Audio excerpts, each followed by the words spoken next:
Yes, ni ndapelekana. Unaishi na nani? Madela na Mokoro. Madela na Mokoro. Makoro ndio nani? Madela na Mokoro ndio nani? Mimi ni genius kama wewe, si kweli? Silipas ilikuwa gani? KBC kuchora. Kisha sina swali lingine. She's a genius. Wewe nikuulize, hao watoto walikuwa wako? Hakuna. Na pilipili usioila inakuwasia nini? Hakuna. Ulikuja kushuhudia nini hapo? Kushuhudia upiganaji. Upiganaji, nani alikuwa anapiga mwingine? Mzee inapiga mtoto.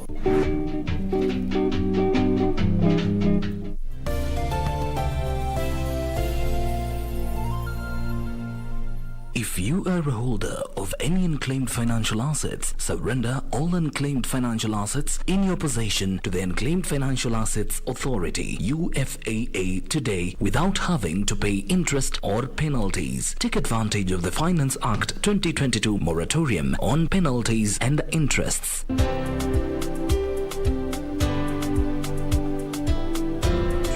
For more information, visit www.ufaa.go.ke/holders. Unclaimed Financial Assets Authority. Receive, safeguard, reunite. Kupata skiza tune ya mambo mema, dial *811*815#. Mambo mema huwaendea watu wanaosubiri, ila mambo mema zaidi huwaendea watu wanaoyatafuta. Kupata mambo mema ni kufanikiwa, na kufanikiwa ni kutabasamu, kutafakari na kuhesabu mema na baraka ulizozichukulia hatua, ukazitafuta na kuzipata. Amka, tafuta ufanisi wako. Kupata skiza tune ya mambo mema, dial *811*815#. *811*815#. I like calling myself more of a seamstress than a designer. Seamstress. Yes. Hiyo ni kizungu mingi sana. Sio mimi nimesema. Nani amesema? Let me call a shovel. Do you feel that you can bring your very best to this, but eventually the politics would take the day? Do not assume music. If you're in the political class and you assume music, that's your downfall. Because music can change things in 1 week. That's why they said, we are no longer scared of you. You know, you're just a ghost that cannot scare us anymore, you know.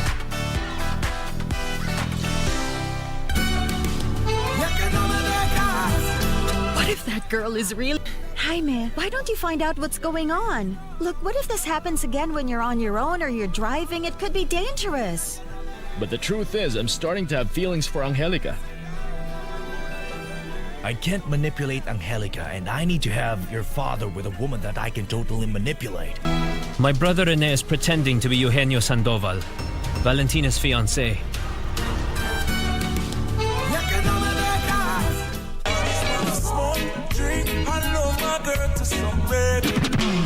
Wagwan Rasta! Kumbuka kila Monday ni Iris serving you nothing but the best in reggae music. Maisha ni yangu, washughulika na yako. And on Tuesday, it's all about Kenyan music, bringing you the best from the 2-5 flow. Brand new wheel just hopped in.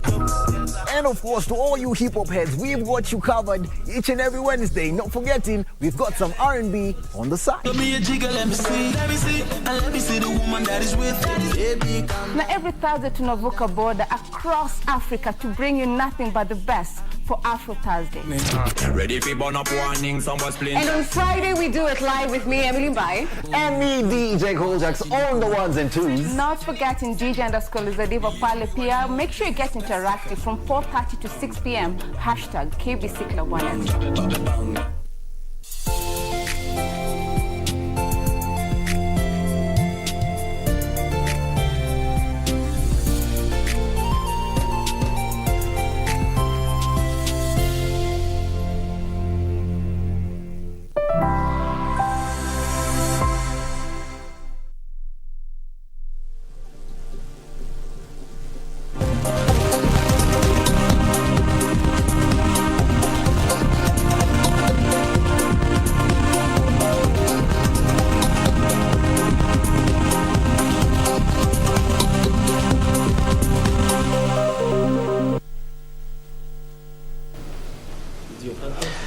Good morning. It is the 28th day of September 2022. Good morning. This is KBC and this is KBC News. We're glad you could make the time. And for the next 2 hours or so, we will be discussing matters politics, and more specifically, we will be touching on the cabinet that was announced by President William Ruto yesterday. Of course, it has elicited mixed reactions in regards to the 22 nominees. The names now only await Parliament's nod so that now they may take up their positions and actualize Kenya Kwanza's manifesto. Well, talking about mixed reactions, a lot has been talked about in regards to the 22 names. Yes, indeed, according to the Kenya Kwanza manifesto, and during the campaigns, the head of state had said that he was going to formulate a cabinet that will consist 50% men and 50% women. Well, that did not quite happen, but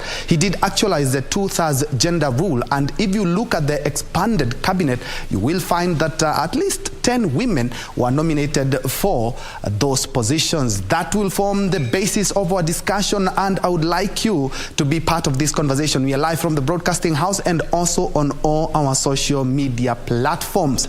And the big question is, what are your sentiments, or how do you feel in regards to the cabinet that was announced yesterday? I will be sampling lots of your comments during and after or at the tail end of this live newscast. And I will be joined by a panel of experts that have already gotten to the studio. We will try and put things into perspective. Of course, the cabinet secretaries or the CSs will find a full entry in regards to the duties that they are going to be doing. And talking about duties, the deputy president will be having an expanded mandate, and also we now have a prime CS position that will be taken by the Amani National Congress party leader Musalia Mudavadi. Incidentally, he has also served as the vice president of the Republic of Kenya. But because we know we did elect our president and we know the functions that are enshrined in the constitution in regards to his position, talking of an executive order, he had mentioned, the President William Ruto had mentioned that his deputy will be having his hands full in regards to the duties that he will be given, and so to speak.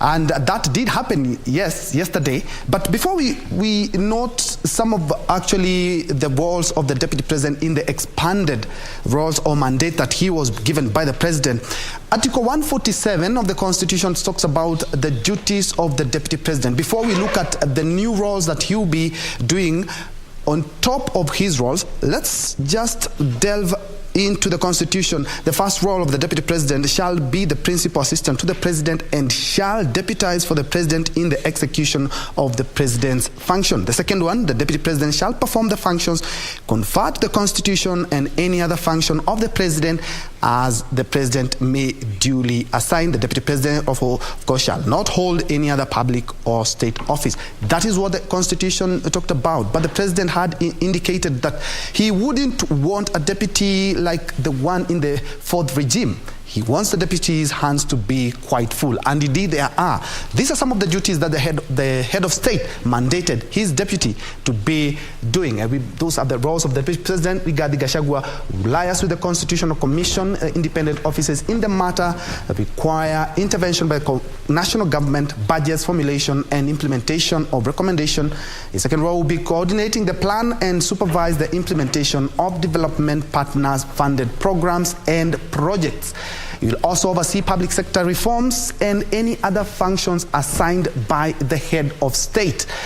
These are just some of the roles that the deputy president will be having, and so to speak, he will be chairing. This is what he said on, I think it was on Saturday during the burial of former deputy governor of Baringo, where he talked about that he will be chairing the committee that will be finding a lasting solutions to the perennial Kerio Valley skirmishes that we have experienced over and over again. Well, that will be the roles of the deputy president, and somebody else here who will be having his hands full will be Wycliffe Musalia Mudavadi, the Amani National Congress party leader, who is also a principal in the Kenya Kwanza government.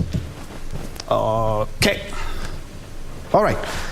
He will be facilitating interministerial coordination of cross-functional initiatives and programs. He will also coordinate and supervise the technical monitoring and evaluation of government policies, programs, and projects across ministries. And he will also be performing any other duty as may be assigned by President William Ruto. Well, these are some of the CS nominees. We will say that they were rewarded for their loyalty, but that we will be talking about a little bit later. This is indeed KBC News Check. My name is Ben Troy Njue, and Anne Wangeshi will be a sign language interpreter for this live program. And now let me go to the other side of the studio so that we may engage my panelists. And let me introduce them from here. On my immediate left, we have Kiruga Thuku, who is a politician.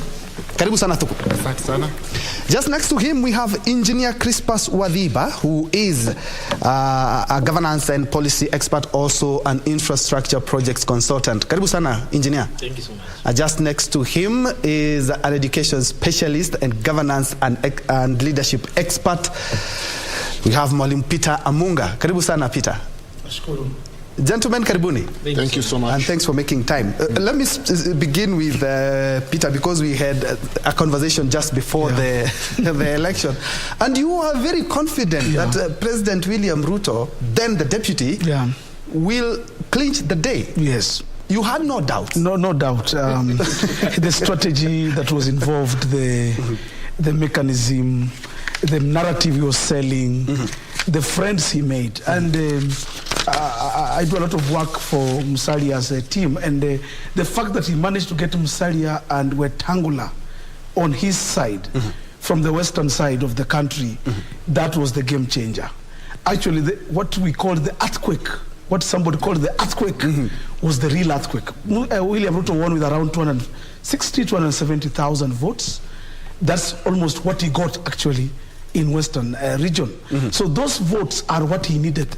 That was the game changer. That is what he needed. And by him getting these two gentlemen on his side, he finished the game.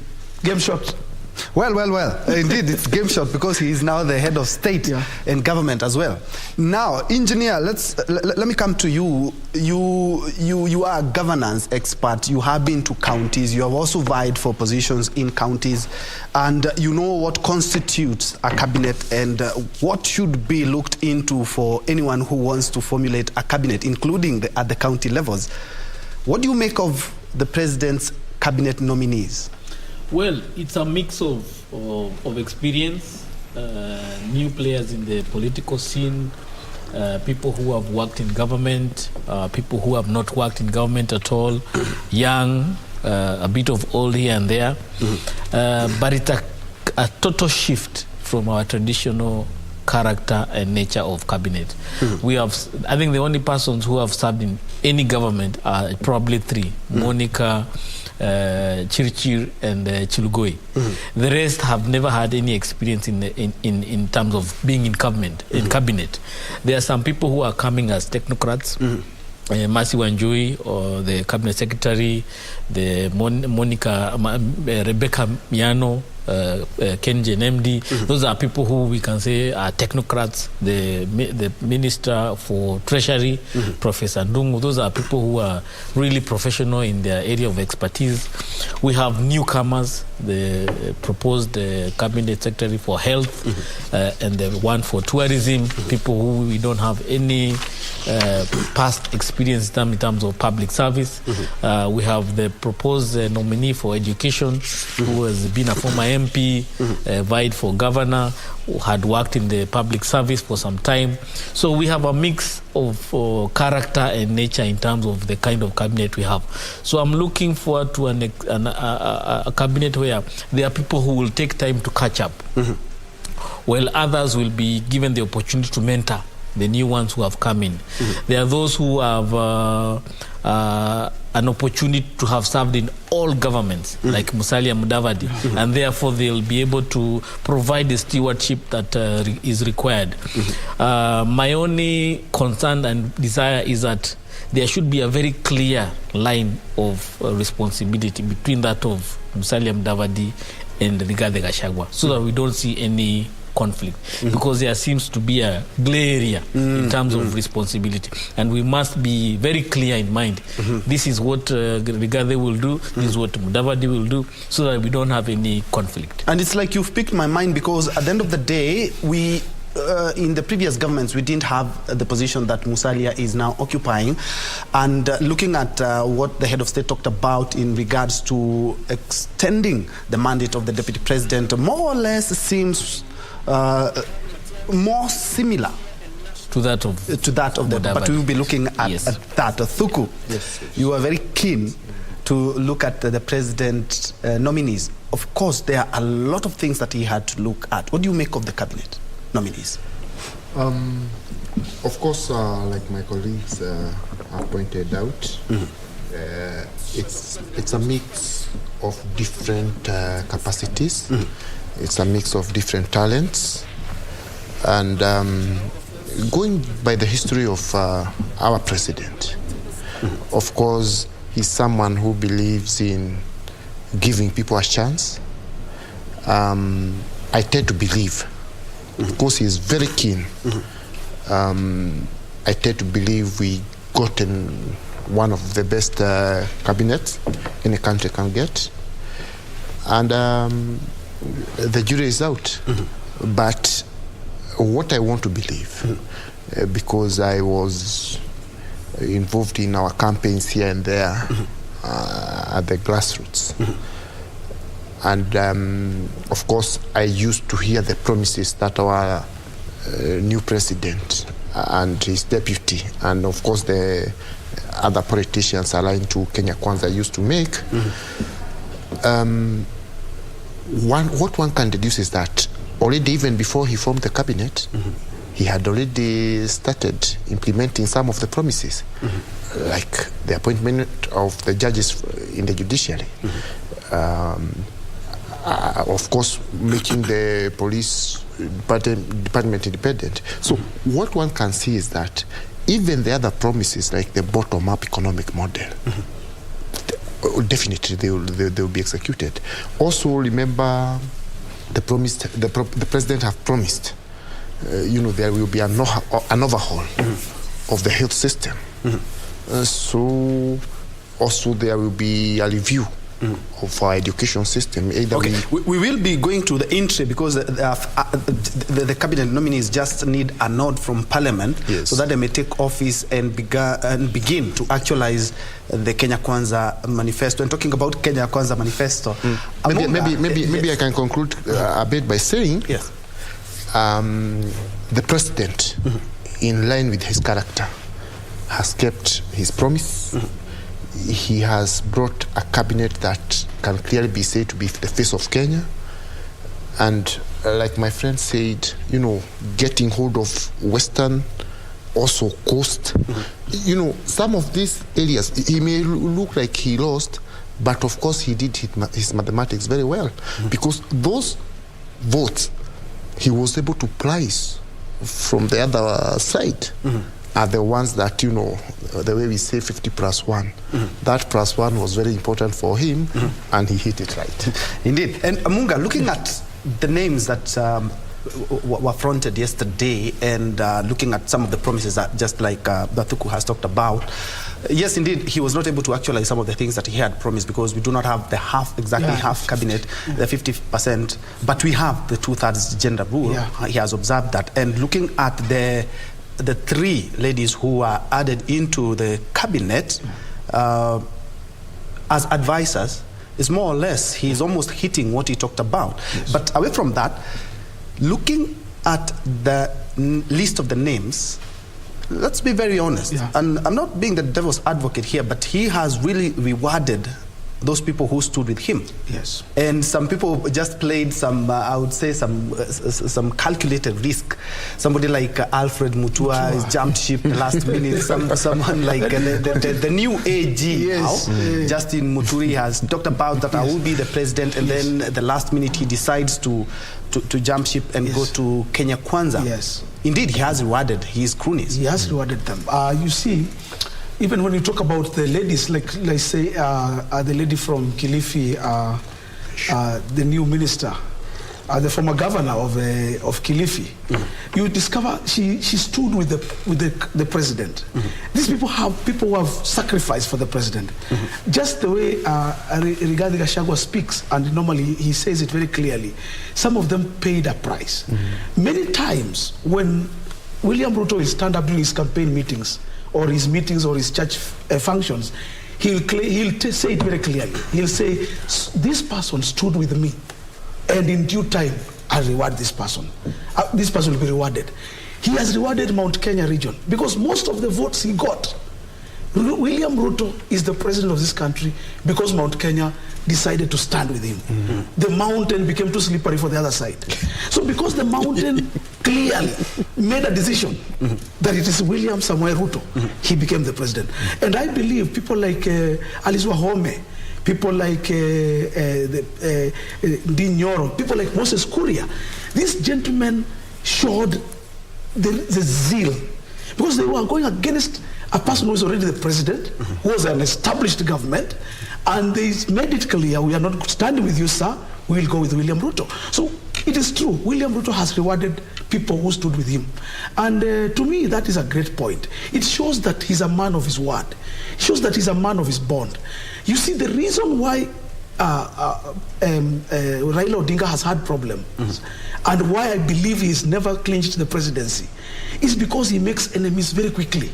The people he stands with, people who stand with him, the summit, if you remember those things, the Pentagon, you remember all those things that we used to hear about. Yes. All of them reach a place and collapse. The CORD, they just reach a place and you discover they are saying we were not rewarded, what we expected we didn't get. And that is what has caused Raila Odinga over the years. He doesn't maintain friends. Actually, if I was Raila Odinga for this campaign, me, I would not have gone even for Uhuru Kenyatta. I would have rather stood with Musalia Mudavadi, Wetangula, the man from Ukambani. But they're the ones who left. He did not leave them. Yes, they're the ones who left. They left because they felt he was frustrating them. When he went for the handshake, he didn't go with them. When he did all these things he did, he was not going with them. So they felt they were left out. You remember Kalonzo even came out to the media and came out with an MOU which they had signed. So these people had some agreements, but he did not keep the word. And that is what William Samoei Ruto has. William has shown he can stand with a friend. He can stand with a person. We know what Alice Wahome went through. We know what people like Rigathi Gachagua went through. And by him rewarding them, he has said, yes, these people stood with me, I will give them a position. All right, and we will be looking at the names themselves. Yes. And what it really means in the new government. Engineer, it's a good thing that the president talked about the roles, the defined roles of the deputy president, even before he was elected as president. And he said that what I have seen and I have endured in the last couple of years, I wouldn't want my deputy to undergo the same thing. Yes. And he has done that. He has signed an executive order that has increased or maybe has widened the mandate of the deputy president. But looking at now the prime CS, and he also added that would be the third most powerful office in the land. Okay, the speaker now will have to take the fourth. How do you think this will pan out? We have almost two leaders who have almost similar roles. Constitutionally, the speaker still remains the third most powerful office, given that in the event there is no president or the deputy president not there, it is obviously the speaker who will take over. So the prime cabinet secretary position, definitely in the wisdom of the Hustler Nation, it is supposed to be the third most important seat. But in terms of the letter of the law, it is still not very clear its position. But beyond that is what we are looking at. What will be the performance of that office? What will be the outcome or the results of that office?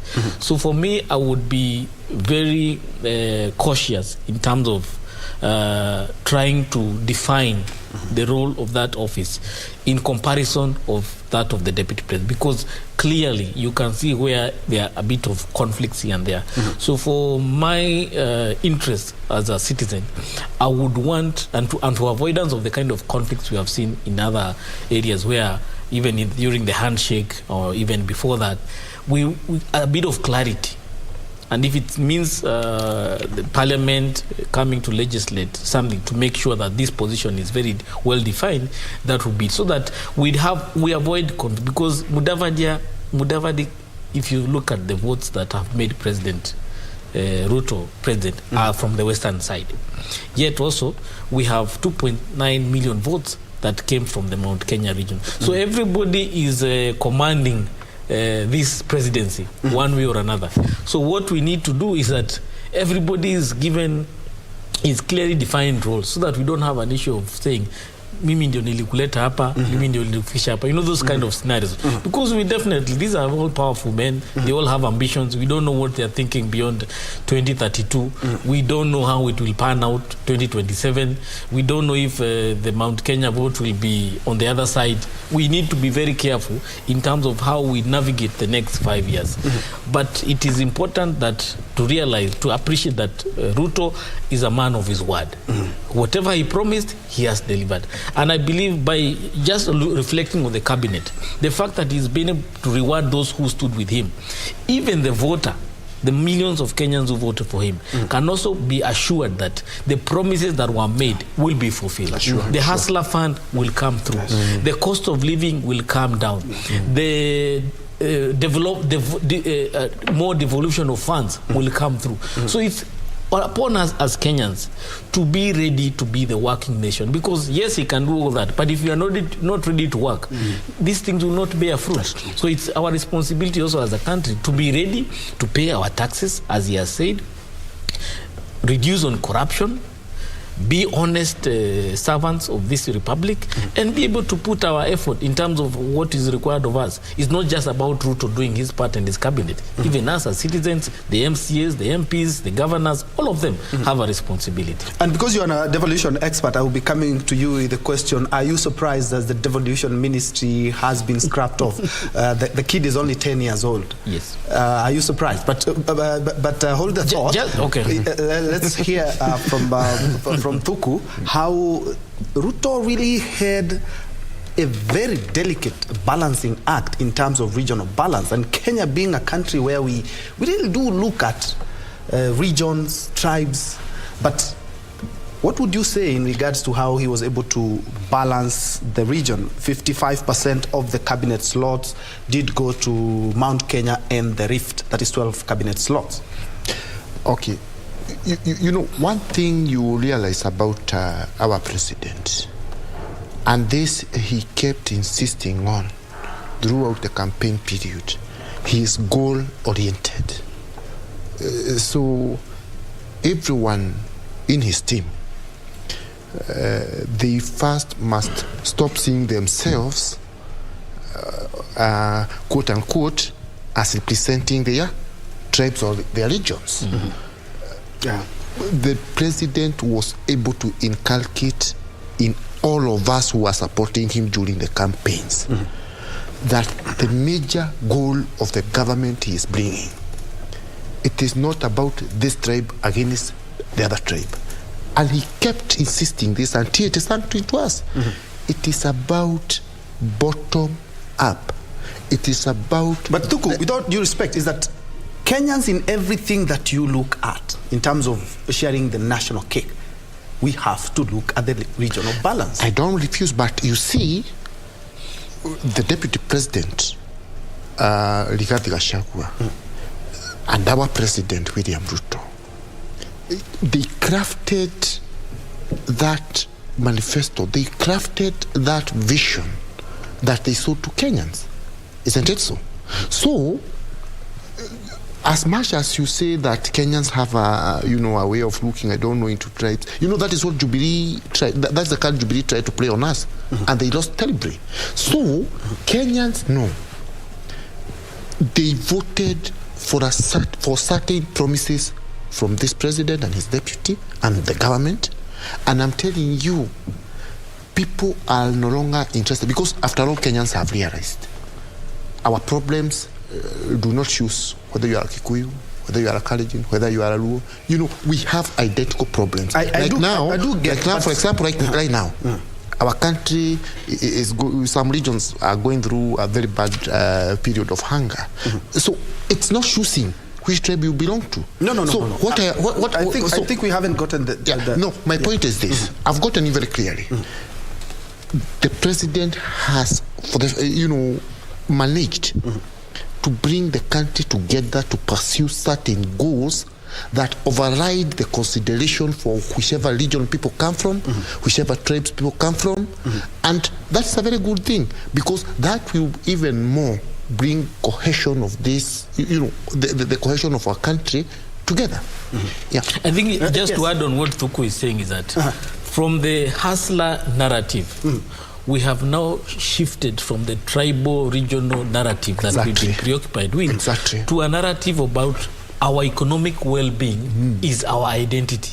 Whether I'm poor, that's my identity. Whether I'm rich, that's my identity. Where I'm a hustler, that's my identity. So the whole issue about being tribal is now shifting from being a tribal in terms of the dialect I speak to tribe in terms of how do I consider myself economically?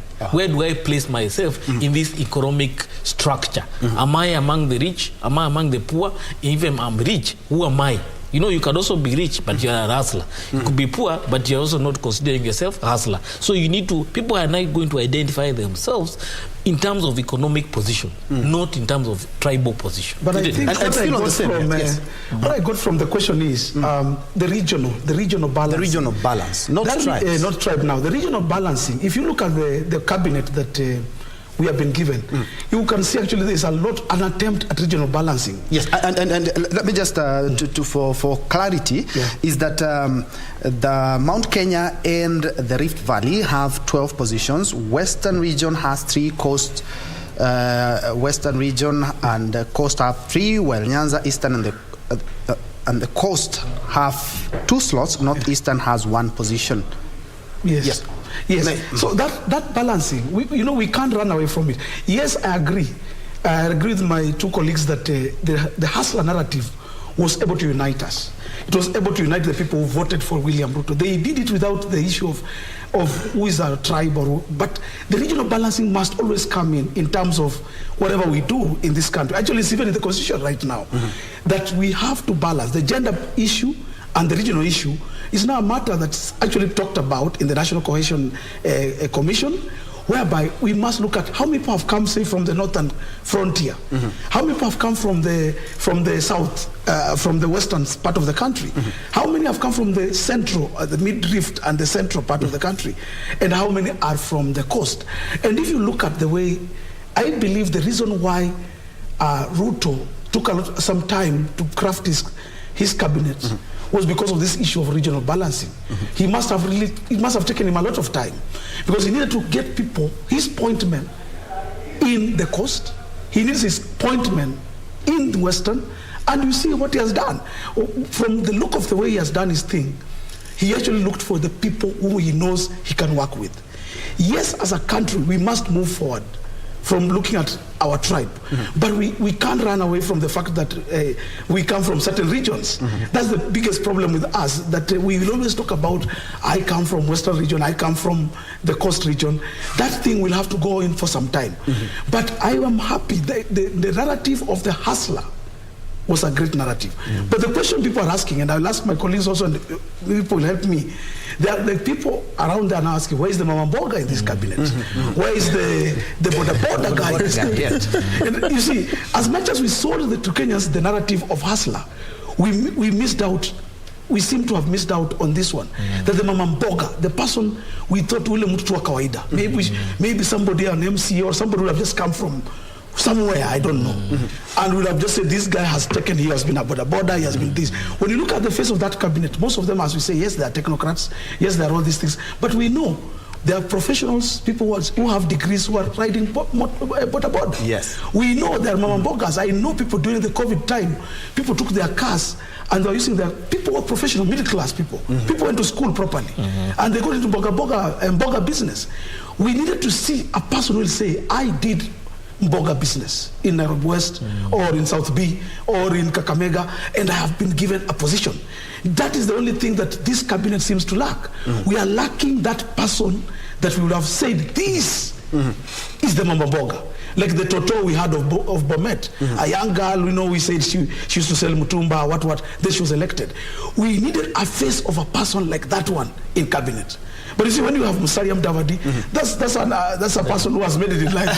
He's not a person. When you have Moses Kuria, he's not a person who is just anybody. Yeah. He's not a mamamboga. And that is my next question. Oliver, I would like you to chip in that and tell us, yes, indeed, he had talked about an all-inclusive government. Yes. Not only after he took over the reins of power, but even during his campaigns. Do you think the cabinet nominee list that he availed yesterday represent the true face of Kenya and also the true face of his campaign and his manifesto?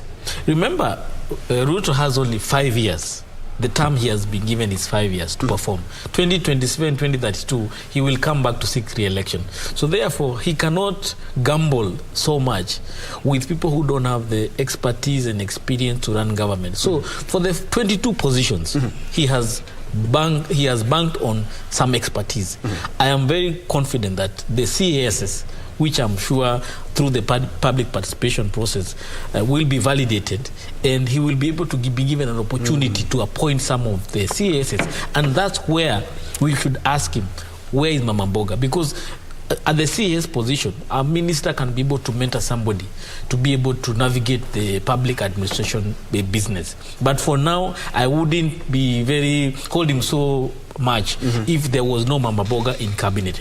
But there is room for them to be given opportunities in other areas. Yes, indeed. And still on the same, you respond to the same. And there are some names that a lot of people are expecting in the cabinet, the likes of Kinandindi Njoro, But yes, the likes of Kina Sosion, they were not there. Yeah. Just to show you how the president really had a very delicate balancing act in terms of the cabinet. But as engineer has talked about, is that we still have more room to accommodate more, even including the Mamambogas and the border guys. Yeah, and also there is the way we talk metaphorically, and we talk in the literal sense of the language. Now, when we say, like the deputy, the president, he was the deputy, then used to say, serikali itakuwa Mama Boga, na watu wa boda, na watu wa mkokoteni. That doesn't mean you will go and pick with the our boda brothers and sisters. No, and I think that's what it means. No, that's what it means. No. What it means, they will be, you see, it is a matter of incorporating policies. We should see it as incorporating policies that will be very friendly to the Mama Boga, to the border sector. Like our current deputy president, he was always tuachane na hawa watu wa fikisha hizi boda, polisi washe kuhangaisha wale watu wadogo, you see, probox na hiyo magari mingine. So the thing is this, indeed, the cabinet, okay, we didn't, personally I didn't expect the Mama Bogas and that to just be brought to the cabinet, but those things that concern them, you see, this is their government, this is their cabinet, because the things sailing them down there will be given first-class attention. Also, because now, we move away from the cabinet a bit, the Mama Boga, there are people who have been literally put in county assemblies. They were tigers at the in various areas. So it have happened. Let us not just concentrate up there.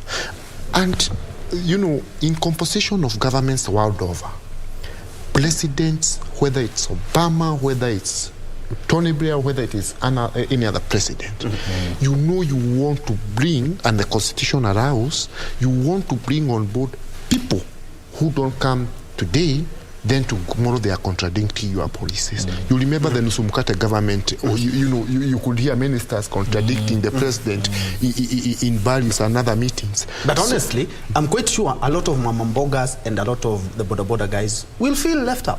No, they can't. They shouldn't. So they can't. They are actually. But eventually, the policies, they want to be part of that government because you even remember during the debate and during when he was presenting his papers, his nomination papers at the IEBC, he went with the Mama Mboga, he went with the Boda Boda guy, he went with the. But even Mzee Kibaki used to do that. You see, every time Mzee came to return his nomination papers down there, he would always be accompanied by those. Yes, he was accompanied down there. But he did eventually say he never said anywhere that his government will be for the Mama Bogas for the. But anyway, it will be. Let's wait. As the engineer said, that we have a lot of positions to fill out, and basically we will have a lot of responses in that. Something quite unique happened is that only one CS was retained. Yes, indeed, also Monica Juma as an advisor and 2 others. Yeah. But there's something that you do remember, even the Azimio had talked about, we don't even want those positions. Yeah. And this was more or less like a remnant of the previous regime. But because maybe of loyalty or maybe because of a strategy, he decided, let me pick this one CS and 3 others who help me out in this work. Quite a strategic plan, if you ask me. Yes, it's very strategic. Actually, the CS was retained as Chelugui, and he was in the former government. He was the CS for yes, Labour. And I believe William Ruto must have had friends in that former cabinet. I have a belief that they were people who still really believed in him. William Ruto is a very strategic person. He must have had people in government, because it's a government he served in. People still believed in him but were still in government. And there must be very many, not just in the cabinet, but even in other areas, other sectors of government, in the security, in the what. Because when you look at how William Ruto was doing his campaigns, how he was crafting his manifestos, he must have been getting a lot of guidance. And if you have listened to people like Babu Owino on their tweets and whatever, they keep on saying that they even start believing that William Ruto was enjoying support from the outgoing president, because they believe this was they were conned. The side of Azimio say we seem to have been conned. Now, but you see, what William has done is he has brought in those people. Some of them, we'll see them, as we said, there are more positions coming. We may see even some of the people in that cabinet coming again to other levels. There'll be maybe some of them will chair parastatals, some of them will take over several roles, because they still believed in him, but they were in that cabinet. And we saw when the former cabinet was handing over, or met the president yesterday for the first cabinet meeting he had, we saw how they greeted each other. We saw the came between them was very nice. Simply, these are people in government. And as somebody says, hakuna adui kwa siasa. Hii siasa inanga adui, haina makasiriko. Somebody even told us from Eldoret that siasa weka kwa lungs. The reason we say that is that as much as we may imagine people are enemies, they are not enemies. And William, the president, is going to pick people from those other government. We are going to see. In fact, his first appointment was President Uhuru Kenyatta, the day he was being sworn in. That's the first person he gave a job. The first person to be given a job in William Ruto's government was President Uhuru Kenyatta. So that's why I tell you. And even extended a police branch to Raila Odinga. He was gonna. Yeah, and he has even said that if Odinga comes to him, he will see where to accommodate him. No, as the opposition. Not as handshake, but he'll give them some job. So, so what we are learning is this, and this is what Kenyans need to learn. Hakuna wadui. And these people are when you have experience in siasa or in governance, you can be called in to do it elsewhere. You've said he's an engineer. An engineer he cuts across. An engineer doesn't need to be an Azimio, or an engineer is just trained as an engineer. He will be an engineer wherever he goes, even if he goes to Britain, even if he goes to China, he's still an engineer. The same way the people we see in politics and the people we see in government and in cabinet, some of them now are like Monica Juma. Monica Juma has reached a stage whereby she is a specialist. She's a governance specialist. Even you see how she does her job, what she does, how she carries herself. She's cutting across as a person who can fit in any government and do the job of a cabinet minister. So her being given again that job actually proves that you don't need to, when you are in that position, don't show which side you are in. Actually, I tend to think people like Matiang'i, people like the former minister for information, Joe Musheru, they made a mistake by going too overboard on the other side. If I were them, going into politics. Yes, you can play politics, but there's a way you can play. But when you are seen in those political rallies of the other camp, when you are seen defending that other camp and you are a CS, then it's a problem. And that's why William Ruto said in his inauguration speech, we will not want, if you are in my serikali, in my government, for you to play politics. I have a feeling that even people like we have seen who have been elected as ministers, they will not be allowed to play the politics we saw Joe Musheru playing, we saw Cecily Kariuki playing, we saw Matiang'i playing. Those kind of politics will be a thing of the past. And we are hoping that the CS, because a lot of them have a very big political background, we're hoping that they're not going to bring That's what we want to pray. We want to pray, and I believe my colleagues will also add something on it, that somebody like say Duale, we know Duale is a political animal. Surely we expect Duale this time to cut down on politics and give us government. We expect the same from Moses Kuria. The things that Moses Kuria has been writing on Twitter must now come to an end. Moses Kuria must now give us government. He must give us policy in trade and industry. That's his ministry. And away from politics. We are saying Alice Wahome now. Mambo ya Kandara sasa imeisha ya Murang'a. Hiyo mambo kusha. Alice Wahome now must sit down and craft policies that will move us forward. Indeed. Engineer, I would like to pick your mind on the same, and there's a question I had posed to you earlier on in terms of the devolution ministry has been scrapped off. It was one of the most powerful ministries in other governments, in the two governments that were the one regime, the two governments that were there. And looking at devolution, we are doing 10 years since we started with the constitution. We are just slightly over 10 years. What is your sentiments in regards to devolution? Because we are not quite there yet, if you ask me, in terms of devolution. Some of the roles and some of the devolved functions are quite in their baby steps. You see, if you look at devolution, the core business of devolution is taking services from the national government to the local counties. If you look at the roles that were given to the deputy president, they mirror one way or another to what the devolution ministry was all about. So I'm seeing a scenario where the deputy president will now play a key role in terms of driving devolution. So as more devolution, more services are devolved or responsibility of the national are devolved, that will now be the kind of work he'll be preoccupied with more as opposed to what they would be doing at the national level. So that is where the space for devolution will be. My thoughts were probably somebody like Professor Kibudu Kabwana would have joined, because remember after election he went to join the camp, and he would have provided the leadership or stewardship in terms of driving devolution, because the Makueni experience has been celebrated as the true reflection of what devolution is all about. But I also think going forward, more accountability will be held on the county leadership itself in terms of the governors, the controller of budget, the auditor generals. All these institutions will be required now to hold accountable the county government, because they cannot be stewarded all the time by the national government. They also need to grow up and be stand up on their own and be held accountable, so that they don't have the opportunity to blame national government for the things they have not achieved. Also, thing is that more services will be devolved this time around. Therefore, meaning more resources will come to the county governments.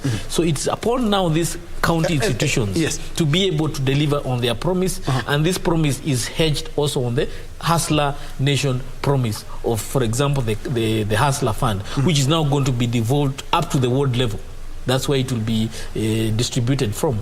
The health function, the agriculture functions will come to the ward level. There will be essential services. Fertilizer will be given at the ward level. All these are things that will now be relied upon on the stewardship of the county leadership. So therefore it's important that they're able to stand on their own. And still on the same, we are working with 15% in counties at the moment. And the president talked about... Minimum. Yes. And the president talked about 35%. Yes. That's more or less like a 20% increase. Yes. And we will not be having a devolution ministry to perhaps steer that. Do you think that will be an issue, or agencies like the transitional governments and everything? You see, we have the Senate. That is the responsibility of the Senate, to make sure that this money that has come make sure it is shared properly. We have the county revenue allocation, or the authority. So there are enough institutions to steer this process of bringing this money to the county level. And also remember, as much as we are saying that it's 20% more, there were functions that were devolved, but there's no money that came with that. And that's why you see a lot of county governments are struggling with this whole narrative of 30% of the expenditure should go to salaries, yet all of them are at 45 and 60 to some extent, because the money that were given is not enough compared to the functions that they were devolved. Therefore, even if they add 20, you may realize it's still not enough compared to the responsibility down there. My friend here is an MCA. He understands how the business of being an MCA is. It's very difficult, because an MCA down on the ground is required to bring water, roads, ECD and all that. But if you go to the kitty, there's nothing that he can be able to do that work with. It is all held up by the governor. The governor, if you look at the kitty, he can only pay salaries and do a little of development. So there is not enough, and therefore it's important that this money is brought down. Let the devolution ministry go away. These people can manage themselves. They should be able to be held accountable by other institutions. The Senate itself should pronounce itself, because all the time we have seen the Senate fighting with the National Assembly. It's now important for the Senate to be responsible for the many functions. And there's so much resources that will come down, rather than fighting with the National Assembly for small space of authority. Having been a politician, and you know that what counties need at the moment is more funds so that they may actualize devolution, and there is the absence of the devolution ministry. Do you think that will hinder that? Okay, what I would say about that issue is that, number one, we don't know whether the president may decide to create a devolution ministry, because nothing was spoken about it. Yes. He may just decide, maybe in his own wisdom, he decided first, well, I don't want to create it at the moment. Maybe there are some consultations he's doing. Number two, I trust, if the devolution ministry, if the government decides and the president decides... Let's assume it's not there, because from what we have, we already have the 22 slots. 21. 21, yes. Yes, we have 21, and the maximum is 22. Yeah. What I want to believe is that even in the absence of devolution ministry, the government will be able to give a very clear guidance, because remember, that is one of the responsibilities of the government, to clear very clean and clear guidelines about how things will flow. Luckily, I've been privileged in the short period since we were elected to have a meeting with the deputy president, to have a meeting with the president. And they are very insistent. Of course, they congratulate us for the win. But they are very insistent with the election, or with the win that we got from Wajiko down there. There must be responsibility. It comes with the responsibility. We must be accountable. There must be development. We must implement those things we promised to our people during the electioneering period. And the president is very insistent on that. Luckily for us in Nyeri County, the bottom-up way of doing things was started by our governor, His Excellency Mutahi Kahiga, during the first period. And you realize, and I want to agree with my colleagues, what people want on the ground is to see development. And this, I think, Nyeri is number one in terms of those who are re-elected. Okay, and let's now kind of go to the national stage. Amunga, I'm quite sure you were excited by that cabinet. Yeah, a lot of people were, yes, at least it's more or less the face of Kenya. You've added some technocrats, others arguing that some political giants. which should not have happened. We should have looked for technocrats. But of course, you have to balance all that. The president yesterday said that now the ball is squarely on the House, the MPs. Yes. To do their job and vet them. Something that's going to come up, and I'm 100% sure it's going to come up, is those CSs who were nominated yesterday and they still have pending cases in court. Yes. One of them being Aisha Jumwa. You also have Mithika. Even the deputy president. Even the deputy president has. Yeah. But let's first of all look at the cabinet. Yes. Yes. Do you think that this would hinder or could bring issues during the vetting process? There will be issues from the opposition. They're serious issues. Yeah. Very serious issues. Yeah. Murder. Actually, there are some very serious issues. But the thing is that's going to come up is this. The opposition, especially Azimio, this is their time actually to shine. This will be their moment. And for them to actually look serious before Kenyans, they must tell us, they must pick out issues about these people who have been nominated. All of them have issues. There's nobody who is clean in this world. I believe all of them, there's an issue that will come out. If Musalia Mudavadi was to be vetted, I'm sure they'll ask about the Golden Bag. I'm sure they'll ask about, there's some story that comes up about Makaburi, something like that.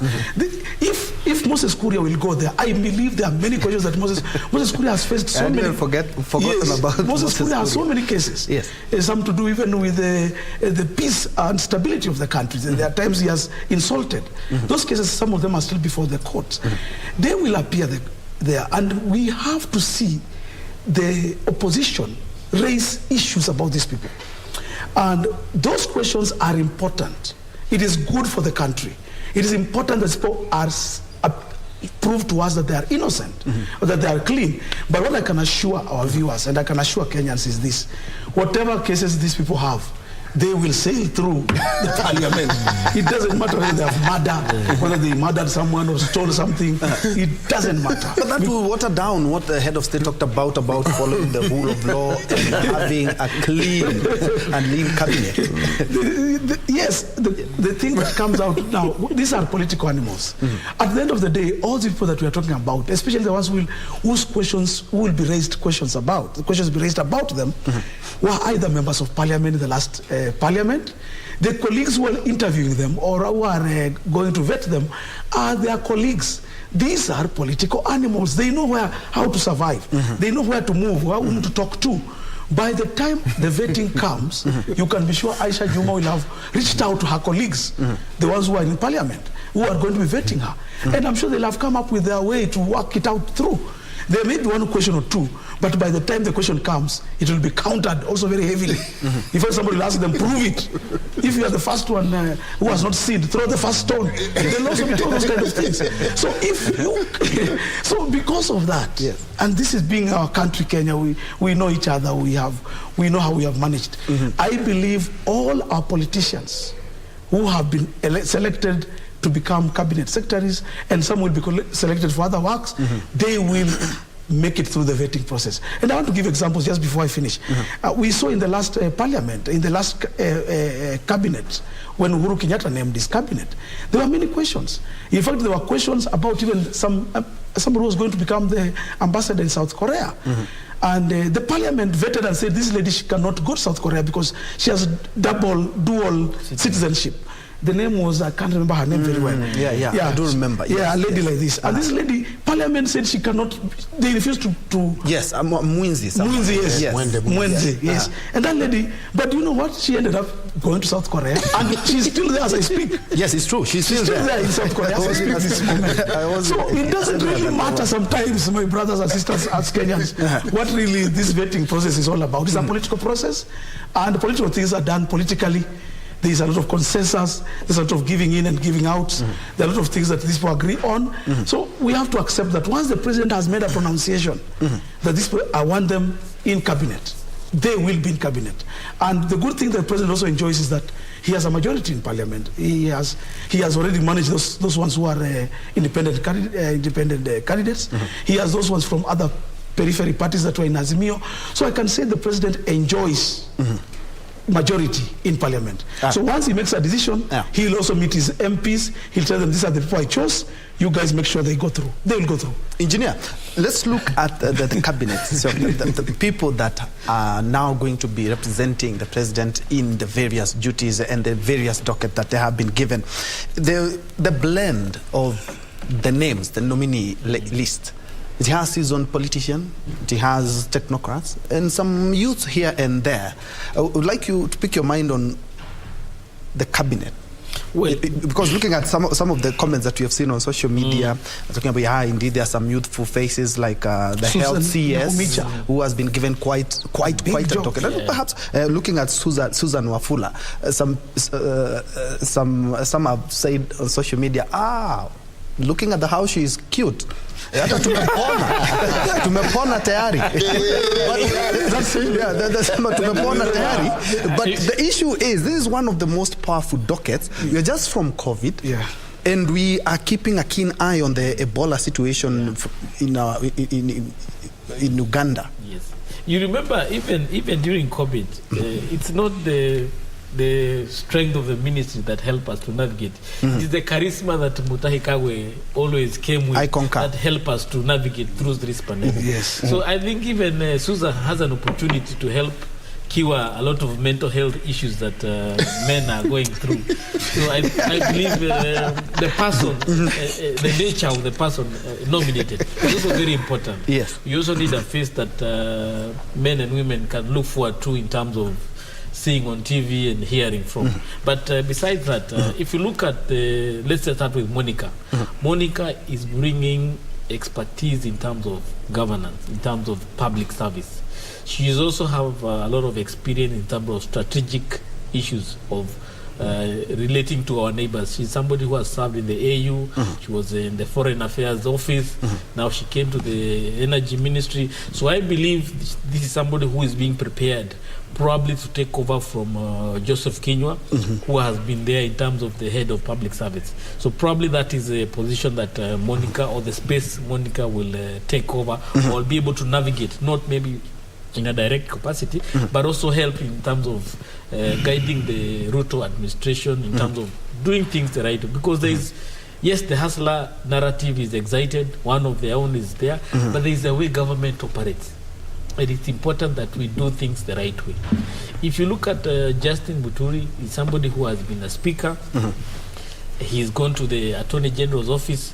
We've seen when he was speaker, there were a lot of laws that were coming and being rejected here and there. So with his position there, he'll make sure that whatever comes from the assembly and goes to be accepted as law is well within or is not unconstitutional, as many of the cases we had in the last administration. Somebody like Chilchir is just being rewarded, obviously, because he was the energy minister, then he was forced to resign, and he's just coming back to take his office and be able to do whatever.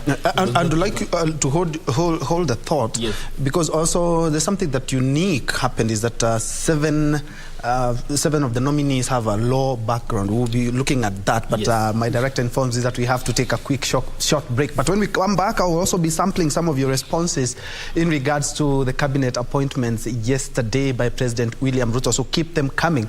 We'll take a quick break, then we'll be right back.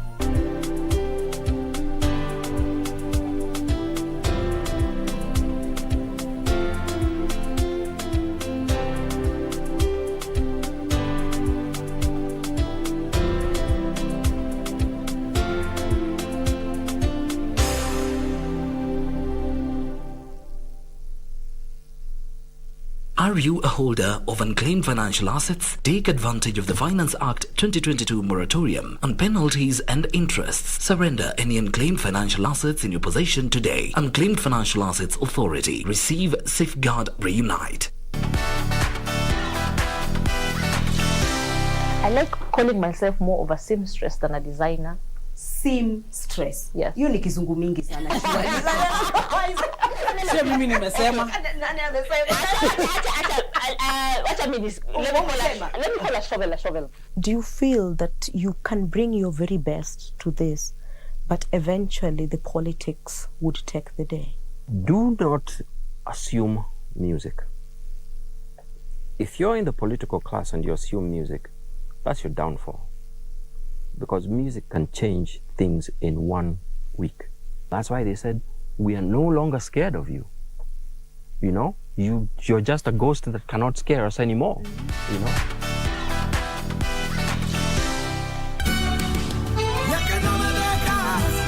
What if that girl is really a... But the truth is, I'm starting to have feelings for Angelica. I can't manipulate Angelica, and I need to have your father with a woman that I can totally manipulate. My brother-in-law is pretending to be Eugenio Sandoval, Valentina's fiancé.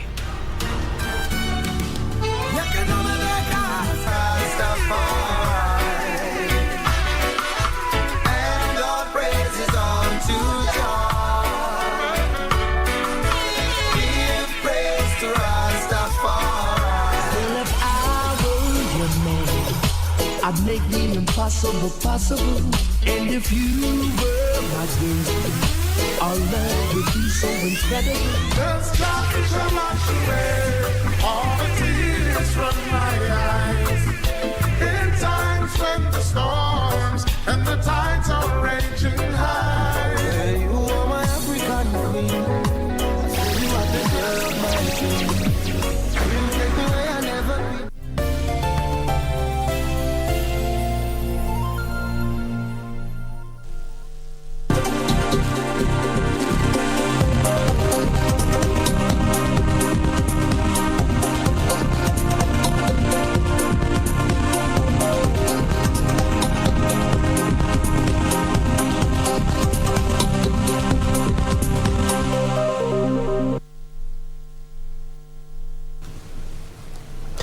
Welcome back to KBC News Check. Just in case you joined us, my name is Bentro Njue, and I have a panel of experts here who we are trying to put things into perspective, and more specifically, the cabinet nominees announced by the President William Ruto yesterday, and they just waiting for the nod from Parliament. Of course, there will be the vetting process, but after that, they take up their positions, and now the government will be constituted. Yes, indeed, there are some positions still pending, but the President said he will be filling them in due course. That is the discussion we are having here, and I want you to be part of the conversation.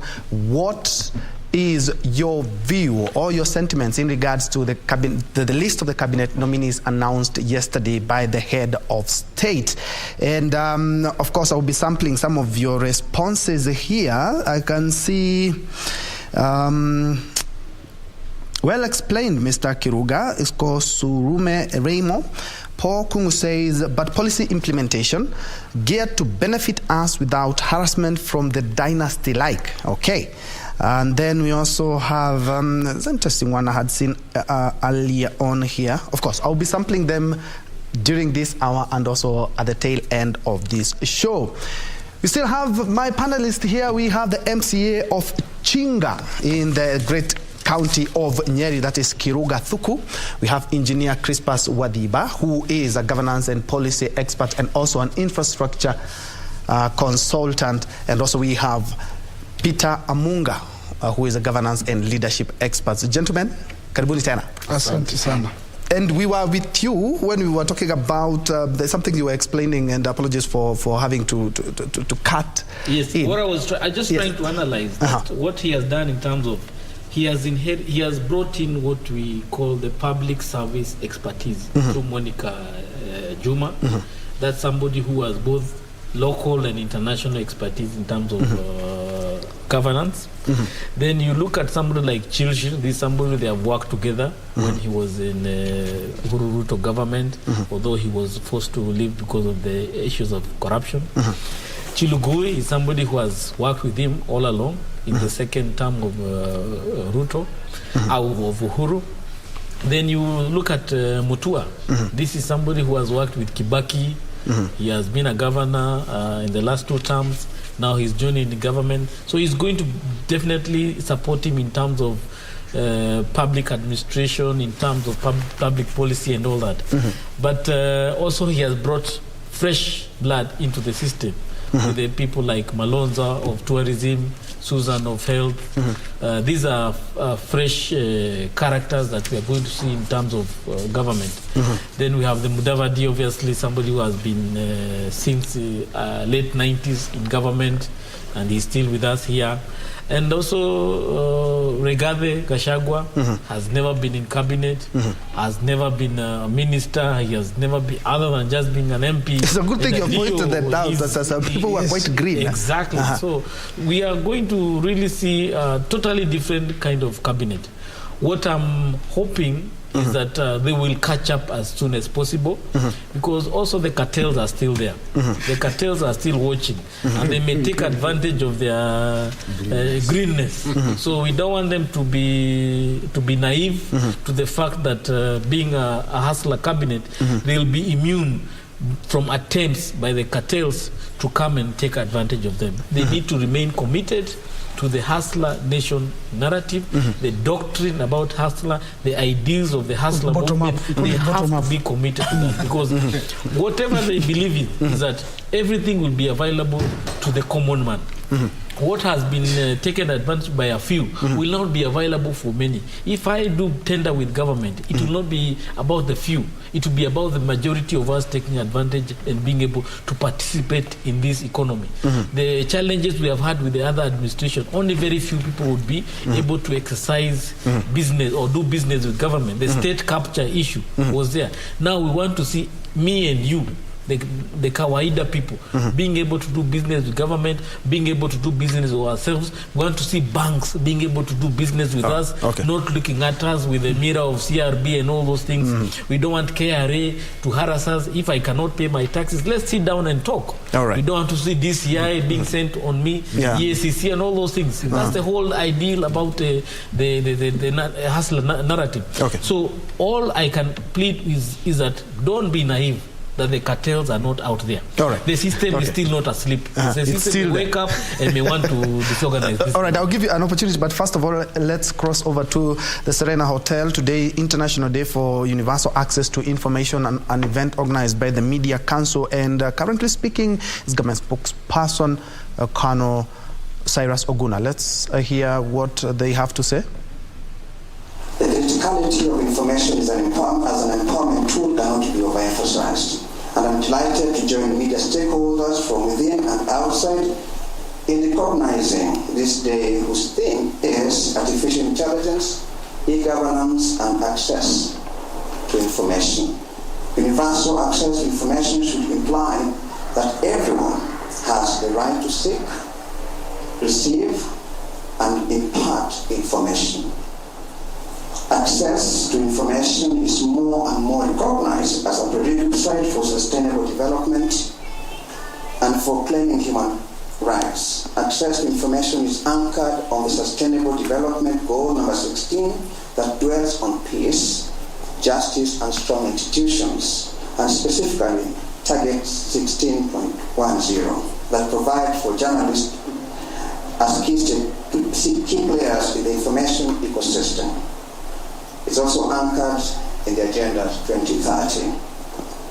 The Declaration of Principles of Freedom and Expression and Access to Information in Africa provides a set of standards on the right to access information as contained in Principle 26 to 36.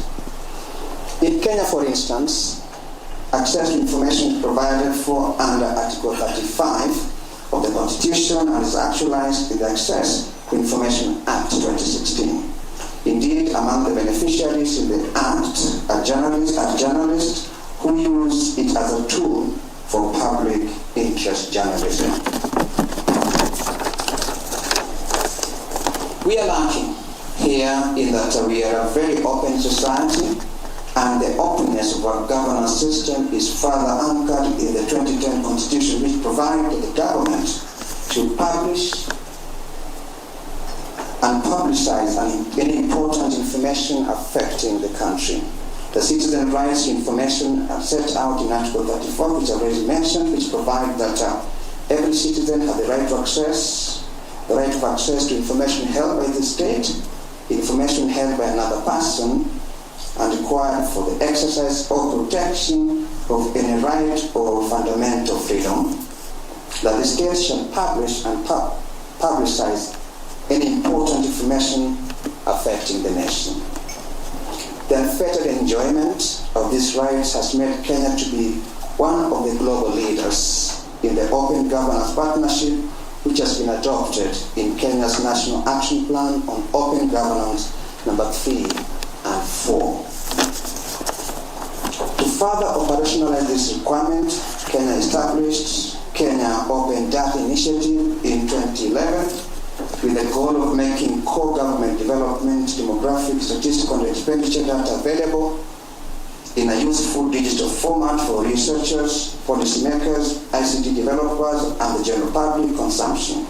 Among the data readily made available by Kenya Open Data Initiative include census, public expenditure, health, and education ministries. The implementation of open governance has, however, attracted a few criticism. There have been unproven allegations that some public officers have been reluctant to release information as required by law. I think this is what Mr. Moyo was talking about earlier on. And I'm persuaded to believe that such complaints have been occasioned by misunderstanding. This also implies to occasional complaints by journalists of difficulties when seeking information from public officers. I must say that the relationship between the government and the media has improved a lot, a great deal, all for the betterment of service delivery to our people. It must, however, be appreciated that inadequate utilization of the right to information undermines the media effort to push back on fake news and misinformation, and more so during situations of pandemic and elections. For instance, in the period leading to and during the 2022 general election, the right to accurate information faced severe tests, mainly because of misinformation and disinformation in various media, such as social media. This is an area that we must collectively work together toward ameliorating. We owe this to our people. Finally, I want to congratulate the Media Council of Kenya in partnership with the... That is government spokesperson Colonel Cyrus Oguna there at the Pan-African Hotel, where today being the Access to Information Day, an event that has been organized by the Media Council. They are talking about, the media being the mirror of the society and some of the challenges that the media is facing in their line in matters of access to information, so that they may be able to report objectively, and some of the measures that the government has embraced to improve the access to information for journalists in the country. From the Pan-African Hotel, now we cross over to Kisumu. Remember, I wanted you to be part of this conversation, and we wanted to rope in some of the residents in Kisumu in regards to the cabinet list of nominees announced yesterday by the head of state, Dr. William Ruto. Wycliffe Okech is on standby. Wycliffe, good morning.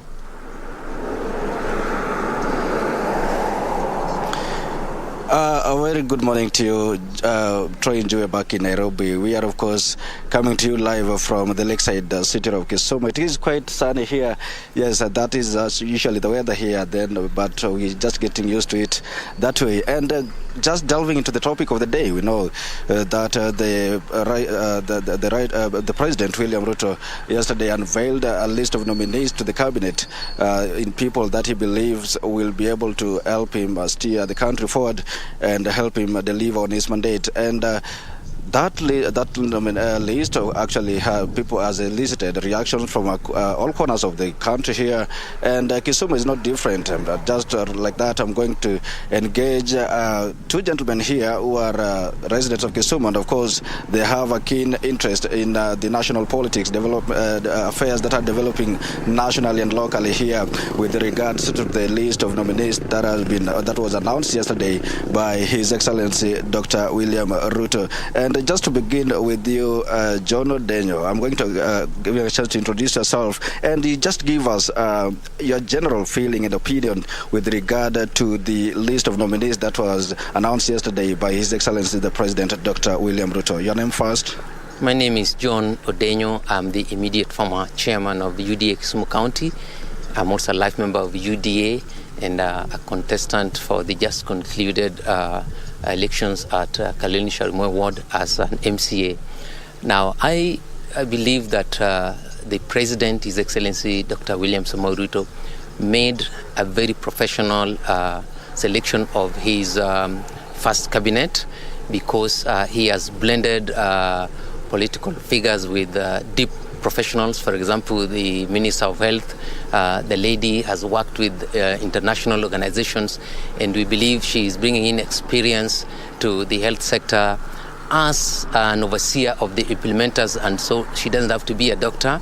And along with other along with other ministers, the President has made what I would refer to as a very professional selection of his nominees to those respective positions.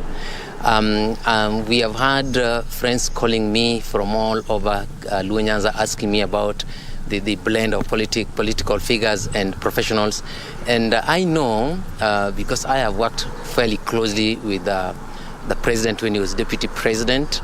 We had a series of meetings when we were discussing Luo Nyanza politics. And I know that he's a man of principle, and those who he has selected to occupy ministerial positions will definitely have to relinquish their political ambitions and statements and work for Kenya as a whole. Yes. Okay. You just spoken about the question I was to ask next. If you look at that cabinet, it comprises both the political figures and also those that we have never been able to hear about. Yes. And what do you think? Some people would argue that when it comes to cabinet, probably the cabinet should comprise maybe technocrats and those people that have those specific expertise in those specific areas. But then seeing that the cabinet, the list of nominees comprises even those political figures who have been with His Excellency the President during campaigns. And do you think this was probably an opportunity for His Excellency to reward loyalists? Well, sometimes people are multifaceted in their experiences and in their knowledge spectrum. And I believe that the President knows Honorable Duale very well. He knows Honorable Murkomen, and he also understands fully Alice Wahome, the Honorable. And by asking them to join him in the executive, he actually wants to tap on what us, the common man, have not seen in them. Remember that in management and in recruitment, we have what we call headhunting. When someone is headhunted, someone is picked for what he or she is a specialist in, which the other people do not know. So these three lady and gentlemen, in my opinion, are appropriately selected and will serve without political undertones as long as they are in office. Remember that as UDA and Kenya Kwanza, we did file our reservations to IEBC over the use of cabinet secretaries by the former regime. And I know that the President, being a principled man, gentleman, very sharp, very focused, will not want a situation where his government, which now we will serve in, will also go through the same criticism. Yeah. All right. Thank you so much. And just bring you, in the interest of time, we'll just come close here and look into the camera, Mr. Zablon. we've seen one of the appointees into the cabinet is Eliud Owalo, who is coming. Actually, he hails from Nyanza, and again we've seen an appointee from the Kisii area, that is Mashogu, who lost in the governor race of Kisii County, and just lots of other people. What do you think about that cabinet in terms of regional balance?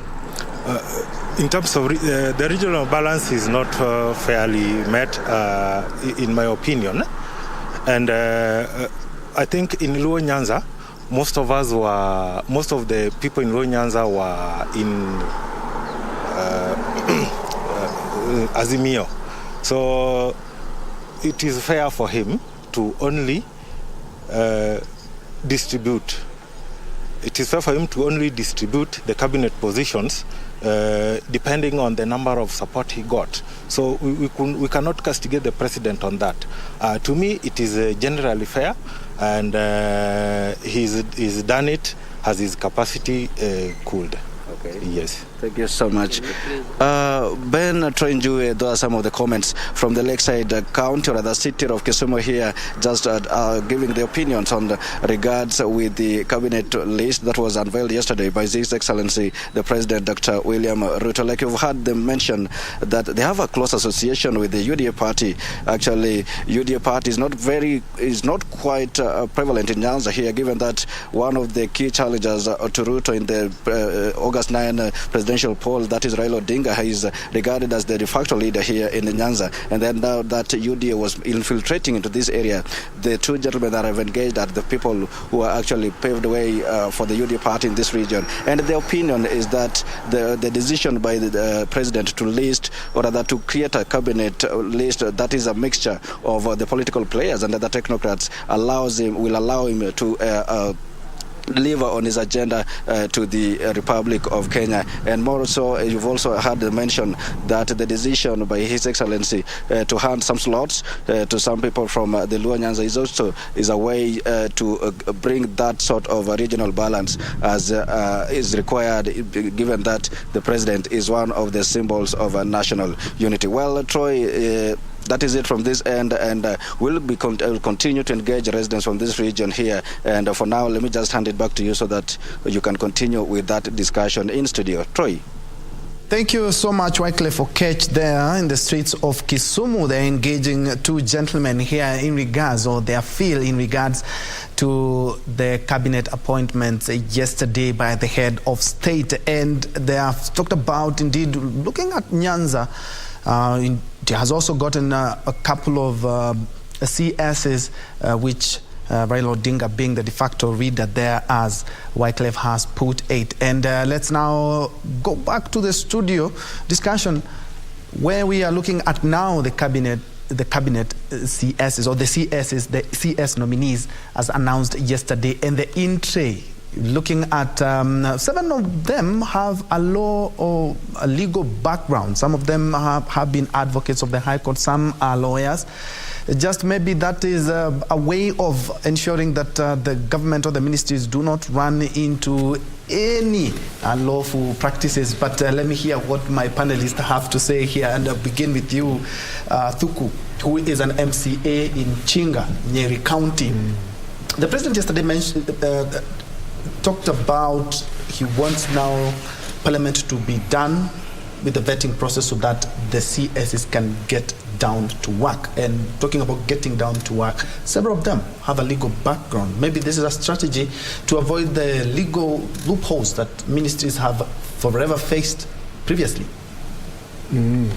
Well, and I think before I come to that question, I want to address you allow me to address that issue, and Mwalimu addressed it a bit, and you keep mentioning it about several of the CSs having cases in courts. And I want to remind you and our viewers that at the time we were electing President Uhuru Kenyatta and his deputy then William Ruto, they had cases in international courts. And, world over,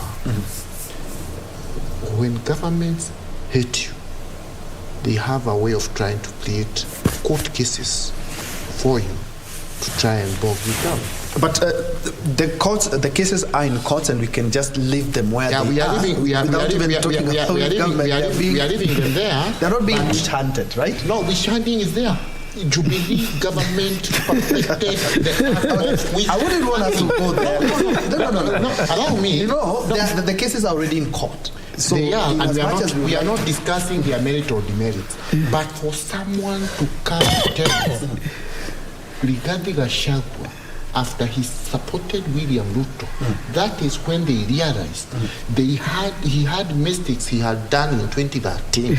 Okay. Whereas we had a DJ who is still no. Whatever you go, no. Okay. Isn't it? Yes, true. There is a DJ who is bedridden, and he was shot. That person is not being taken to court. Yes, they abused. That is not our mandate. And again, let's return the conversation. Okay, fine. What? If you're going to discuss the cause, then we are not. I'm sorry, we are not going to. No, we are not going to do it. In fact, the president has come. Exactly. You don't know. The cases are already in court, so let's leave the courts to do their job. What is evident is that judiciary is one of the recognized arm of government. The cases are in court.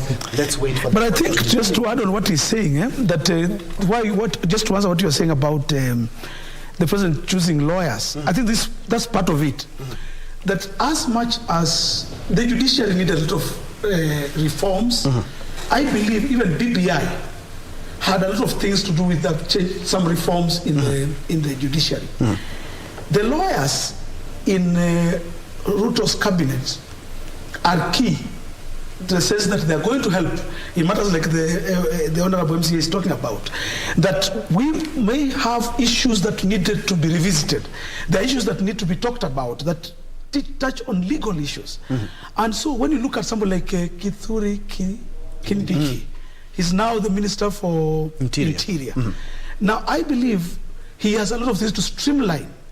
There have been a lot of issues to do with the issue of interior. Interior is actually everything almost when it comes to the police department, the prisons department, all our safety and everything. I believe a legal mind in the Ministry of Interior is very important. And so there I believe the president thought wisely. We have people also, it's not just about the only place that I personally felt let down. MCA said, I'm a teacher, I've been a teacher for very many years. We in the education ministry have always desired that a teacher can get a job of the education CS. But for a long time, since the days of Kibaki, since the days of Moi, we are yet to see an educationist, a teacher. Lawyers enjoy many slots in cabinets, in the parliament, and I believe it's because of their investments in it. You know, lawyers also earn more. In their, they earn more. So because of that, they are able to invest. You see, when a cabinet is being chosen, there are a lot of considerations. They include also how much you invested in that campaign.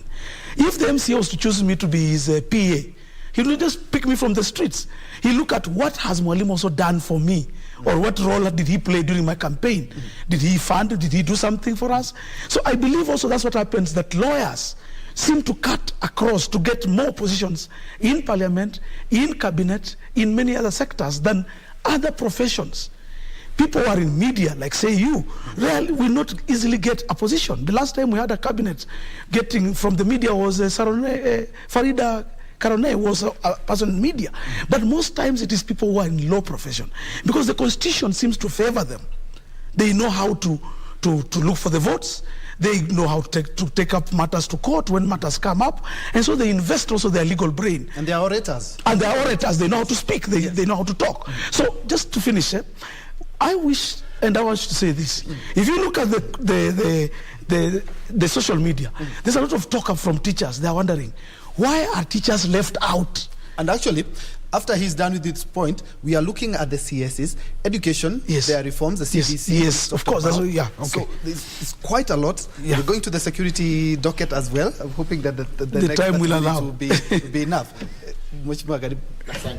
So, thank you. So you see, I had also not completed my point. I think my last point just became a bit contentious, so I want to stay away from the cases. I can't touch them. All I was because one thing I've noticed with court cases is that when you say there's a witch hunt on the other side, somebody else will say there's also a witch hunt on the other side. So it will be a pool. But the truth is, Mwalimu is bringing out some very pertinent issues here, and I like his independence of thought, because do you know, one day I was invited here to discuss BBI, but somewhere the minister headquarters said, among all the MCAs in Kenya, so there was a lot of intimidation, with all due respect. So I've never participated in that show. I was stand back when I was the lady here. So the thing is this: freedom has come, liberty has come, and I tend to believe, and in fact, Mwalimu has got it very well. These legal minds we are getting into government, because you see, like in the Ministry of Interior, we have had cases of people, and the examples about gross violation of human rights. So when we have someone with a legal background, he will be able to craft policies guarding the ministry that we cannot do this because of the legal implications. And now, we are operating at a time when the judiciary has regained its independence, because you see the president have even said it will have its own budget. The police force will have its own budget. So you see, that is why I want to believe even these legal minds will guide against cases which may be as a sort of wish hunt, but let me not go there not to offend you. What I'm really trying to avoid is this one did this, I'm sure it is, but because we have trusted the judicial system, why don't we just leave the case? Yeah, we will leave to them, but... Okay, away from that, engineer, and still touching on matters legal and the law, is that there's something else that happened. There's a restructuring in the security docket. And I'll be very honest, the police inspector general and the DCI boss, George Kinoti, they were living on borrowed times since President William Ruto took the reins of power. He has, in several times, castigated them because of how they do their work. So the resignations yesterday did not actually surprise me. Away from that, the Interior Cabinet the Secretary nominee, Kithure Kindiki, but we call him Kindiki in our place. But Kithure Kindiki is inheriting a ministry that is quite powerful. He has a laid-back persona, a quiet, calm, cool, collected persona, but his entry has a lot. First things first, we have the perennial discomfort and insecurity in the Kerio Valley, in the grazing lands in like Kipia. We have a lot of security challenges, and especially in the northern frontier counties. The CSs, that is their entry, and they have to prove exactly that the president did not make a mistake when electing them. Well, Kithure Kindiki is taking over a ministry that has been accused of many ills. We have had a lot of extrajudicial killings.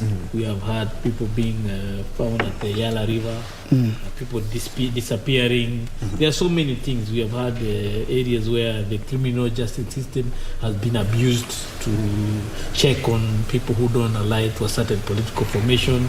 So if he has been brought in to sanitize or to clean up this institution, it's a great thing. But then, as I see, is that he's not inheriting a very ignorant system. This is a system that has been there, it has been crafted for many years, and therefore it will attempt to resist. Therefore, he needs to be prepared that he cannot come with soft hands. He needs to be prepared to fight this battle. There are people who will definitely say no to any attempts to change. There are people who will say no to attempts to be investigated. We have a person who has just died, the ICC witness, is it lawyer? So that is a matter that needs to be investigated. We need to see people being prosecuted. and we need to see DCI and other institutions doing their work without being interfered. The way the president promised that all these institutions will be independent. So if Gituri can be able to deliver that independence, that is good. But I also want to discuss on the issue of so many lawyers in this government, so many lawyers in Parliament. I think we are losing focus on the fact that we are investing so much on the legal profession and not investing on other professions that are also important. We had a cabinet secretary who was a banker in the Ministry of Infrastructure. And the cost of infrastructure ballooned so high in this country. And I think it's because we have the wrong person in that office. So also we need to be very careful. We don't have the wrong people, yet they become politically correct. But they are occupying an office where they can be easily taken advantage. If you see most of the corruption cases that AACC has announced are people working in the infrastructure sector, where an employee is earning 200,000, but he has wealth worth over 1 billion. It's because the person at the very top is not able to understand when games are being played. So we need the right people who know them, who understand a certain sector, holding a certain office. So when we have so many lawyers are very expensive. The current constitution was crafted by lawyers. You can see how very expensive it is. So they can say all manner of things. They can even say go back to a general election. They don't care the cost of it. But for us who come from an environment where we look at the numbers, we are very cautious in terms of the kind of things we try to address using the legal instruments. We are able to look for other ways to cure this problem. I'm an engineer. I am trained to know have a plan A, plan B, and a plan C. And all of them should be able to be cost conscious. And therefore, looking at the administration, too many lawyers, I'm also seeing a scenario where the cost of this government may end up being very, very expensive because the cost of corruption is very high, the cost of ignorance is also very high, and the cost of not knowing what is happening is very expensive. And even the cost of litigation is even litigation itself. So we need to the only good choice I can commend is that one of Professor Njuguna. He is a person who is be able to mobilize resources, be able to move money here, and be able to make our country money flow around. But the problem is where this money will go. If somebody in water doesn't understand the cost of doing dams, the person doesn't know the cost of doing roads, and is able to sign some of these big projects, we'll end up with a very huge bill. And the country will still be burdened with debts 2027 and 2032. So we need to reduce this involvement with lawyers everywhere. Let us bring engineers, accountants, teachers. The burden of CBC, could not be cured by a medical doctor. There's no way. And therefore it cannot be cured by nobody else other than a teacher. We need a PS who is a teacher. We need educationists in this technocrats so that we cure these problems with the expertise. We cannot invest in engineers and you don't give them space. The advantage lawyers have is that they come with a lot of political capital. They have already accrued capital. So therefore they are able to get positions. But they are not always the right people in certain offices. And Mwalim, looking at what from your field, we have a cabinet secretary for education. We're going to get to the finance. I want us to finish with the figures. And we are in a situation where we introduced a curriculum. It was well documented. It was given the thumbs up by the government during the political campaigns, and because teachers had raised concerns, parents had raised concerns. It made the president, during his swearing in, he said that the CBC, yes, indeed it is here, we are going to set up a task force that will be put in place to ensure that we relook at how CBC is so that we may enjoy the fruits of the CBC. You are a teacher. And just as engineer has talked about is that we need some professionals in some cabinet slots. Actually, Ezekiel Mochogu has been appointed as the CS for education. He is a professional. I've gone through his background, but he's not a teacher. He trained some time back, and he's totally not a teacher. He's a politician, and he's far from our field of teaching. And that's, if you read comments on social media yesterday, the name of this association was trending so long yesterday. So much. Yes, the reason why it was trending is because Kenyans felt disappointed. They just felt that this guy or this person, Wilson Sossion, has stood with the president. He has been seen in the president. The president came up with something called the Education Charter. That Education Charter was signed by educationists. Among them was Sosion. There were other educationists who also came, were invited. Kahindimuli, the chairman of Heads Association, and several people from the universities were part of that education charter. And the president said, once I take government, I will charter my system of education from what I've learned from this charter that we have signed. Then during the inauguration speech, he put it very clear that he's forming the task force. So we knew that for the president to do that, the issue of a teacher in his system will be key. We feel, as my brother the engineer puts it, the problem with teachers is that we don't invest so much in politics, and so we are left out. These lawyers and other people are able to invest. The politicians are able to invest in this in the governance system. But we need a government also to think about this, that when you are crafting a cabinet, why don't you also include these professionals?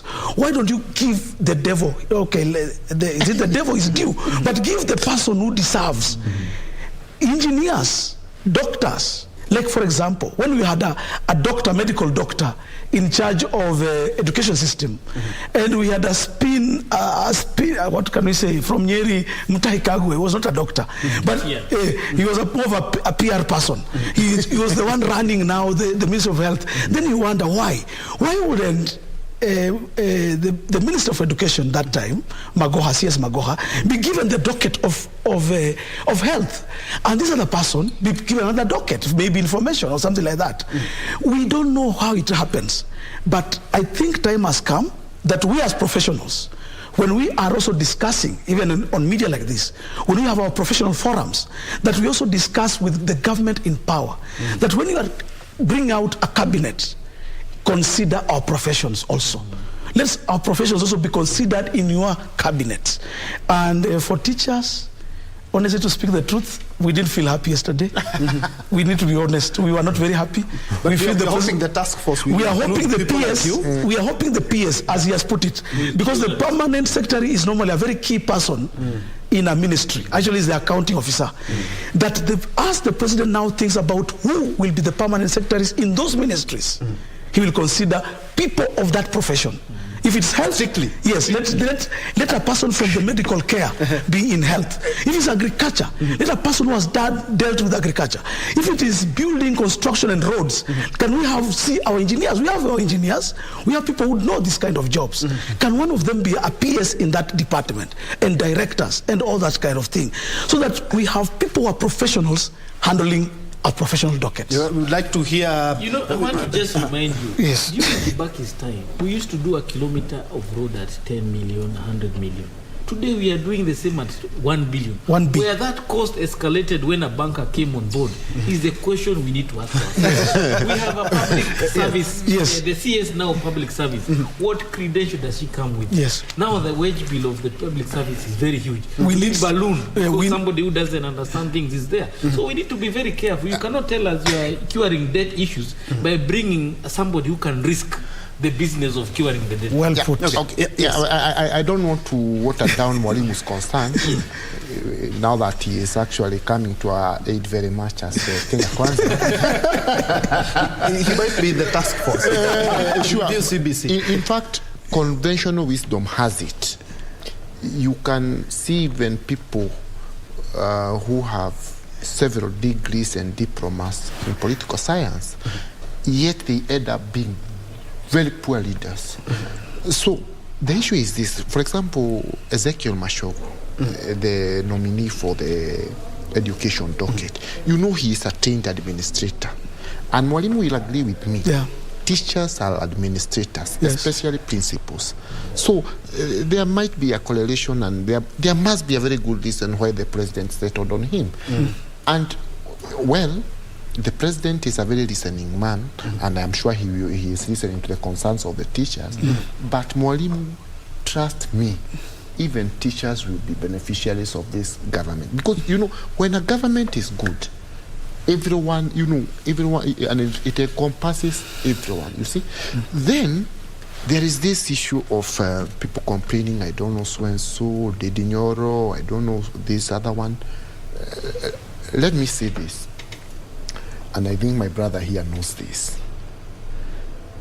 I myself, I was personally very, very strong in the campaigns for William Ruto. You know, me, I would simply have died for it.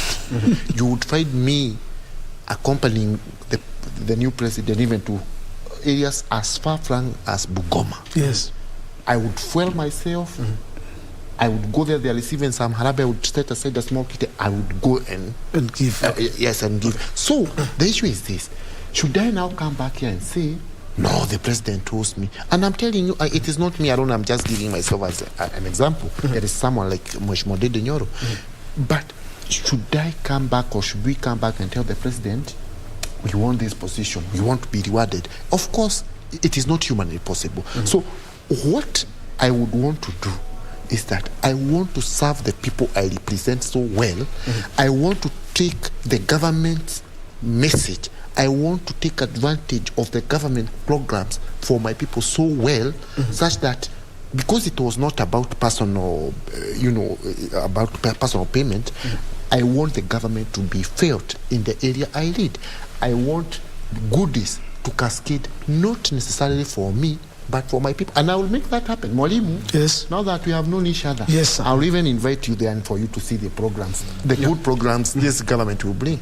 Equally, I will invite you there. So the issue is, when we fight for governments, we fight for governments that will make a very large population benefit. And I tend to see this government in that right.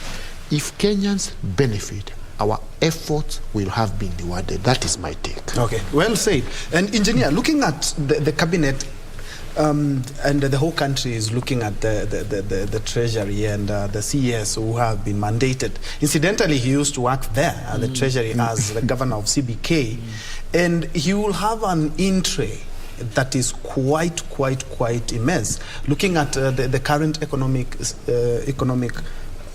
situation of the country, the ministries want money, bringing the cost of living down, and more specifically, the counties have always talked about delayed disbursement of funds. They've talked about an equitable share of the revenue. They've talked about a lot of things in regards to the finances. He has an in-tray full, and especially when it comes to counties.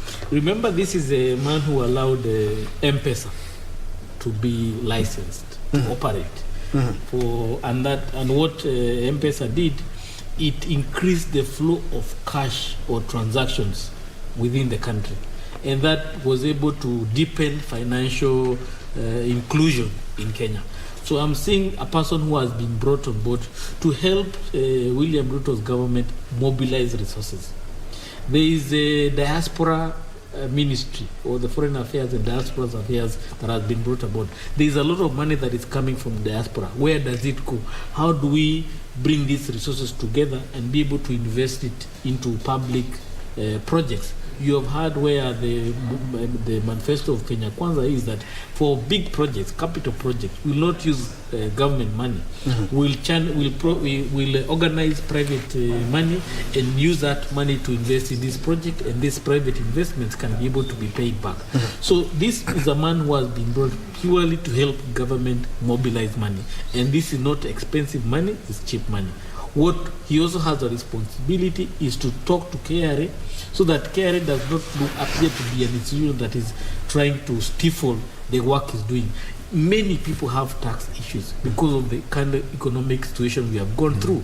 We have gone through a pandemic, we have gone through a government where the GDP was very big, but there was no money in the pocket, so we could not even pay our taxes. So there are a lot of tax issues that everybody is having. Can he be able to deal with those issues in a way that we are all able to survive the next 2 or 3 years, and we are able to pay our taxes down the line without closing businesses? Then the other thing is the county government. The issue of corruption is too much. So we cannot just be devolving money and we cannot see its benefit. So we need to be able to manage that issue. We have seen the issues in Kisii. Ghost workers, people being employed, they don't even have cash to drive and they are earning a salary.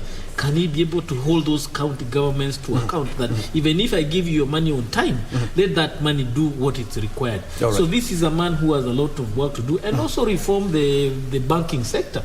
Patrick Njoroge was very different from Professor Njuguna. We need to go back to the Njuguna and Kibaki economy. Yeah. The economics of Kibaki are the ones that worked, and we need to go back to them. Hold the thought. I'm going to give you a chance each.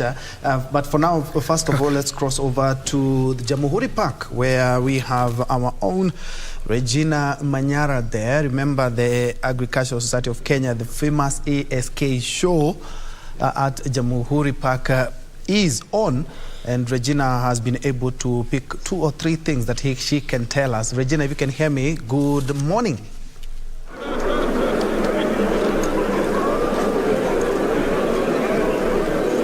Well, good morning, Ben, Troy. We are coming to you live from the Ngong Racecourse, where we're having the Agricultural Society of Kenya International Trade Fair. This is actually the very first after COVID in as far as the Nairobi International Trade Fair is concerned. As you can see, there is minimal activity, given that this particular event commenced on Monday and it's going to run all the way to Sunday. But what we are seeing right now is a heavy presence of security as well as government officials. Why? Because we are expecting Deputy President Rigathi Gachagua to officially open this particular event. Over 400 stakeholders are showcasing the products and services in line with this year's theme, which is promoting innovation and technology in agriculture and trade. Those are just as live pictures. We are right outside the Life Governors and Council Members Pavilion. A few governors have already gone through the pavilion, and the rest are just waiting out. And we're expecting also to see the newly elected Agriculture Cabinet Secretary, that is Senator Mithika Lenturi, who was among the cabinet secretaries that were named by President William Ruto yesterday. We are expecting him, and anytime from now, we are also expecting Deputy President Rigathi Gachagua. Earlier on, we had a conversation with one of the financial institutions that is also exhibiting some of the products and services targeting smallholder farmers, given that they account for over 60% of the farmers in the country, a country that prides itself as being an agricultural-driven economy, contributing with the agriculture sector said to at least contribute, if not 15%, up to 20% to the GDP of the country. However, over the last few weeks, we've also seen government intensify its support to the agriculture sector and focusing on farmers. Just last week, we had the government release at least 8 billion shillings that was ordered to maize millers, as well as 3.6 billion shillings in terms of fertilizer subsidy. And this is a conversation that is going to continue taking center stage as in the course of this week, when Parliament is expected to be addressed for the first time in his maiden speech, that is President William Ruto. But for now, these are just the scenes of the ASK show there. We are expecting the Deputy President anytime from now to officially open this particular event or ceremony, if you like, the first for the Nairobi chapter after the COVID-19 stint where we did not have any such gathering in 2020 as well as 2021. This year's theme is promoting innovation and technology in agriculture and trade, with some of the exhibitors, especially from the financial institutions, saying that they have already begun tailor-making products and services targeting smallholder farmers as well as MSMEs to support them. This is a group of a niche group that has for years been referred as unbankable, but now we are seeing a paradigm shift when it comes to availability of credit. If the smallholder farmers can access a line of credit, the institution, the lending institutions that we have talked to earlier say then this is definitely going to go a long way in supporting, lowering the cost of production and also ensuring that in the event that they're dealt with calamities, like right now over 20 counties are facing severe drought, and farmers there have been one of those who have been crying out, asking government to continue investing in them heavily to ensure that we do not only go hungry, and that there is life when it comes to being a farmer, that it should not be an issue where farming is going to lead you to poverty. So anytime from now, Ben Troy, we we're expecting Deputy President, as I mentioned, to officially kickstart this ceremony, or rather this event that is a week-long event that started on Monday, the 26th, all the way to the 2nd of October, being Sunday. And if you grew up in the 80s and the 90s, you are sure that the show was one place to either come as family or even as students. So we are likely to see, you're likely to see from our pictures behind me there, children just crisscrossing, being given a day off from school to actually participate in this event. So we're going to be live in not too long, but this is how it looks like for now. Thank you. Thank you so much, Regina Manyara, there at the Jamhuri Park, where the Nairobi Trade Fair, the famous ASK show, is currently underway, and we are expecting Deputy President Rigathi Gachagua there to officially kickstart the week-long trade event there. And as she has said, if you grew up in the early 80s and the late 80s, then that was quite something, the Agricultural Society of Kenya show. I can see you gentlemen smiling because it has brought about so many memories. Yes. And because of the interest of time, we are looking at the entry for the finance docket, because each and everything and each and every ministry will be looking at the big office there, the treasury. Yeah, and I especially like something my brother here has mentioned. And this boils down to something called politicization of departments, because he has mentioned like KRA. KRA, you know, another departments were being used not to do the core business of helping Kenyans, but for settling political scores. You would find MPs who are supporting the deputy president being given letters. Can you show how you got this? Can you show how you got this? You know, the DCI. So politicization of government departments to deal with those that are not, you know, in support of government is one of the key areas where this government has committed to serve very well. There is also this issue that the president himself has committed himself that there will be timely disbursement of county funds, which is again very important, because you have been hearing governors complaining, you get money, all your money, a day to the close of the government year. Then the IFMI systems close. So you have money, you have to go back to the... You can't spend it. You can't spend it. Then you are left with pending bills. Then, of course, people will be left... That's a very interesting point, because counties have complained Exactly. Now the president have committed that the government will be ensuring there is timely disbursement of these funds. And of course, last year, to first conclude my point, you can hear how nice it sounds when we say President Ruto, Deputy President Rigathi, it is sinking very nicely. I just want to let me pick your mind. You need to pick up the pace. Yeah, because of time. Yes, because of time. The thing is, I agree with what Mheshimiwa just said, and the engineer. The truth of the matter is, President William Ruto has done his balancing act. You remember, Uhuru Kenyatta's government failed mostly the political side. He failed in playing the politics. He was more of trying to build the infrastructure, but the politics he failed. And I think that is why William Ruto wants to kill both birds with one stone. His cabinet, if you look at it very well, it has roles, like from Musalia Mudavadi, he has roles of going to parliament to explain government policy in parliament. To me, that's a great thing.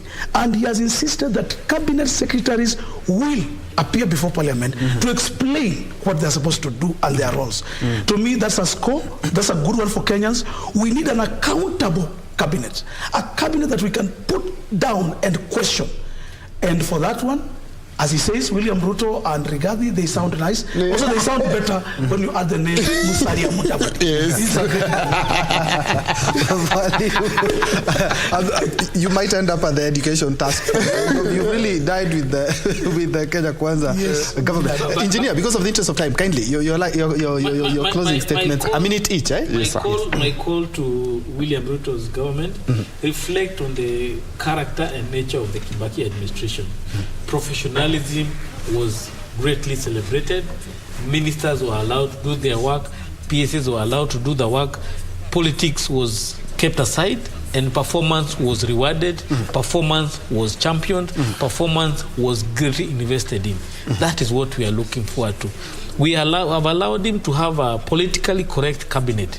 Can we have a technically correct administration that is able to perform the work as is required? We don't want people who are politically correct running offices that are not able to deliver. Yes, so he can have the cabinet that is politically aligned, because he also wants cabinet ministers who cannot connect with the ground. The challenges that the previous administration had, it was not connecting with the people very well. So therefore, we agree with him that yes, he has invested in politicians to be in cabinet, because they'll be able to communicate very well the work that he's doing. But when it comes to these other organs of government, can he also allow the professionals to do their work? Let are the engineers like me to be given my space, a teacher like him to do his part, other areas be handled by people who are professional, so that we can be able to be measured by the way we have been trained to do our work and the kind of work we do. Mheshimiwa, wrap it up in a minute. I think they're also campaigning to get some jobs in there. We don't mind. Yeah, my closing remarks are that, of course, having had the privilege of interacting with our top leadership, that's the president, the deputy, and most of those cabinet members and the other leaders in our coalition, I'm very optimistic, and I trust we shall get where we are headed. We have a president who means what he says and says what he means. I believe all of us will support our government, those who are in the Kenya Kwanza coalition, and our top leaders have managed to inculcate into us the belief that things are doable, it can work for our people. So even for us, all the way down from MCAs, all the way up to all the cadres, because if people lack motivation, very many things go wrong. So I want to promise we shall support the government as part of it, and we shall truly deliver to our people. The people I represent of Chinga, I can assure them things will get better. I want to thank them very much for voting for me overwhelmingly. Again? Yes, despite being fought very hard by the Jubilee regime. But all right, we are very much together. together. But allow me to thank the president for giving Nakuru the first full cabinet minister. We have never had a cabinet minister in Nakuru from Kibaki to Uhuru Kenyatta, but at least now we have the newest minister. Gentlemen, allow me to conclude it here. But the last 20 years, so thank you so much, and thank you to our governor, Susan Kehika, for being a very good lobbyist, making sure the Nakuru agenda Thank you so much. We appreciate very much. Mheshimiwa Kiruga Thuku, who is the MCA of Chinga. Just next to him, Engineer Crispus Wadhiba, who is a governance and expert in terms of project consultations and also leadership. And also we have Mwalimu Peter Amunga, who is an education specialist and also a leadership and governance expert. Thank you so much. Unfortunately, we do not have a lot of time, but Miriksa Kwekso, we accept your message. Bani Karanja, thank you so much. Liz McKenna says, UDA team, we trust Ruto, our president. Indeed, we need to have faith in our institutions. Nimo also putting up comments there. Maura Wamolo, the show is good. Thank you so much for following. That is where we put a cap. Thank you so much for watching. Indeed, we'll be keeping a keen eye on that. Remember, they just need a nod from Parliament after the vetting so that they may start actualizing the Kenya Kwanza and President William Ruto's agenda. Thank you so much for watching. My name is Ben Troy Njue, and Byron Abuli is our sign language interpreter. I'm giving rise to Kurunzi Mashinani and Tamrini. Let's continue the conversation on social media.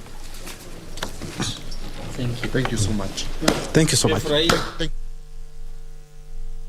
The new cabinet lineup by President William Ruto will be a blend of politicians and technocrats, some old faces and new faces. Apart from the constitutional responsibility of chairing the Intergovernmental Budget and Economic Council, IBEC, Deputy President Rigathi Gachagua will have additional roles which include overseeing implementation of cabinet decisions across all ministries and departments, being the liaison between the constitutional commissions and independent offices in matters that require government intervention, including budgets, among other roles. As I promised, my deputy is going to be a very busy person. And I am sending an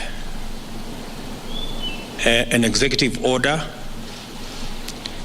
for print to assign my deputy very clear responsibilities that will assist me be able to discharge the responsibility, the heavy responsibility put on my shoulders by the people of Kenya, as is in accordance with the Constitution of Kenya. Prime Cabinet Secretary Designate and ANC leader Musalia Mudavadi will assist the President and the Deputy President in the coordination and supervision of government ministries and state departments, among other roles. That office is probably the most senior office after the office of the President and Deputy President. And I have set out functions for that office. Immediate former Tharaka Nithi Senator and President Ruto's chief agent at Bomas will now succeed Fred Matiang'i as the new Interior and National Administration Ministry Cabinet Secretary. Former Central Bank Governor Professor Njuguna Ndung'u, who served as governor from 2007 to 2015, will serve as Treasury Cabinet Secretary, succeeding Ukur Yatani. Immediate former Malindi MP Aisha Jumwa will succeed Professor Margaret Kobia as the new CS for Public Service, Gender and Affirmative Action, while Garissa Township MP and the long-time Ruto ally will succeed Eugene Wamalwa as Defence CS. Kandara MP Alice Wahome and one of Ruto's fiercest supporters in Mount Kenya will take up the water and sanitation docket. Maendeleo Chap Chap. Maendeleo Chap Chap leader Alfred Mutua, a Kenya Kwanza principal, will succeed Ambassador Richelle Omamo as Foreign Affairs CS, but with additional responsibility of Diaspora Affairs. Chama cha Kazi Party leader and former Gatundu South Member of Parliament Moses Kuria will be the new CS for Trade, Investment and Industry. Power generating company Kengen Managing Director Rebecca Miano will take the East African Community, Arid and Semi-Arid Lands and Regional Development docket. Elgeyo Marakwet Senator Kipchumba Murkomen, another of President Ruto's loyalists, will take up the Roads, Transport and Public Works Ministry from James Macharia. Immediate former Narok woman Representative Saipan Tuya will succeed Keriako Tobiko as CS Environment and Forestry. Little-known former Nakuru Mayor Engineer Zekaria Mwangi Njero will take up the Lands, Housing and Urban Development from Farida Karunei. Former Kitui Deputy Governor Penina Malonza will take up the Tourism, Wildlife and Heritage from Najib Balala. Immediate former Meru Senator and Ruto's point man in Meru, Mithika Linturi, will take up the Agriculture and Livestock docket, inheriting his county-mate Peter Munya. Trans Nzoia County aspirant for woman representative position Susan Wafula Nakhumicha will take up the Health CS docket from Mutahi Kagwe, while Eliud Owalo, a political mobilizer and strategist during the Ruto campaigns, will be the new CS for Information, Communication and Digital Economy, taking over from Joe Musheru. Immediate former Nyaribari Masaba MP and gubernatorial aspirant in Kisii County under UDA, Ezekiel Mashogu, will take over the education docket from Professor George Magoha. Davis Chirchir, who has been serving as Chief of Staff in Ruto's office while he was Deputy President, will make a comeback to the energy and petroleum docket that he served in before being hauled out of office over corruption allegations in 2015. Immediate former Foreign Affairs Chief Administrative Secretary Ababu Namwamba returns to the Sports, Youth Affairs and Art docket that he served in the last months of a Grand Coalition government. Labour CS Simon Chelugui is the only comeback cabinet secretary from the last cabinet of the Uhuru Kenyatta administration, this time taking the newly created Cooperatives, Micro, Small and Medium Enterprises Development Ministry. Immediate former Kwale Governor Salim Vuria will take up the Mining, Blue Economy and Maritime Affairs Ministry, while former Kericho woman representative Florence Bore will be the Labour and Social Protection Minister. Immediate former National Assembly Speaker Justin Muturi will succeed Kihara Kariuki as the Attorney General. Energy Cabinet Secretary Monica Juma will advise President Ruto on national security, while former Law Society of Kenya Council member Harriet Chigai will advise the President on women rights. Mercy Wenjao will serve as the Secretary to the Cabinet. The new Cabinet lineup, however, falls short of President Ruto's promise of appointing 11 women to his Cabinet.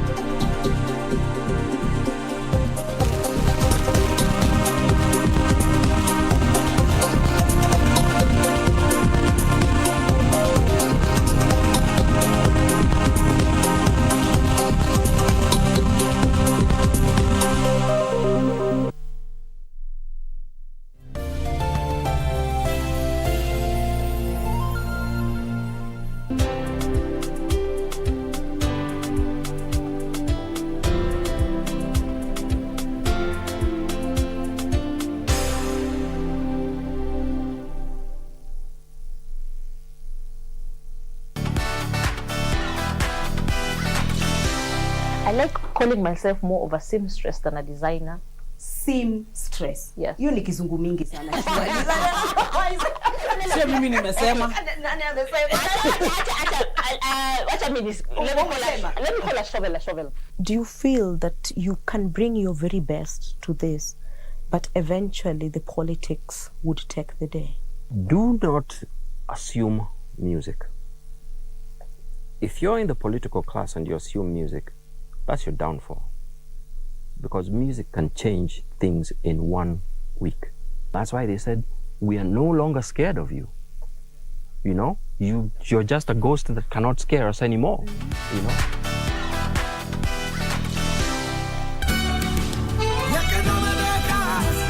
What if that girl is real? My brother Rene is pretending to be Eugenio Sandoval, Valentina's fiancé.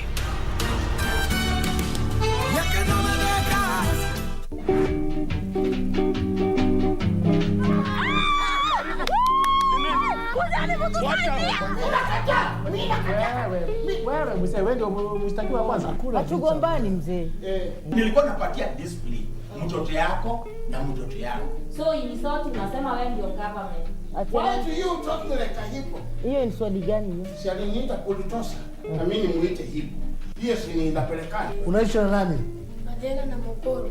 Madela na Mokoro. Makoro ndio nani? Modela na Mokoro ndio nani? Mimi ni genius kama wewe, si fake. Syllabus ilikuwa gani? KBC kuchora. Kisha sina swali lingine. She's a genius. Wewe ni kuulize. Hao watoto walikuwa wako? Hakuna. Na pilipili usioila inakuasia nini? Hakuna. Ulikuja kushuhudia nini hapo? Kushuhudia upiganaji. Upiganaji, nani alikuwa anapiga mwingine? Mzee inapiga mtoto.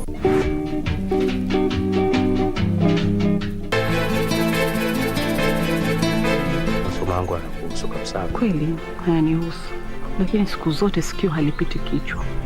Lakini kama wanavyosema wenye mapenzi ni upofu badizo, wewe ungekuwa unaona vizuri, wewe ungechagua jistake. It's not manly. Get into a woman's handbag without her consent. Pengine waache kazi kwa muda kiasi, at least tukae na mtoto hapa nyumbani tuone vile atakuwa. Siwezi.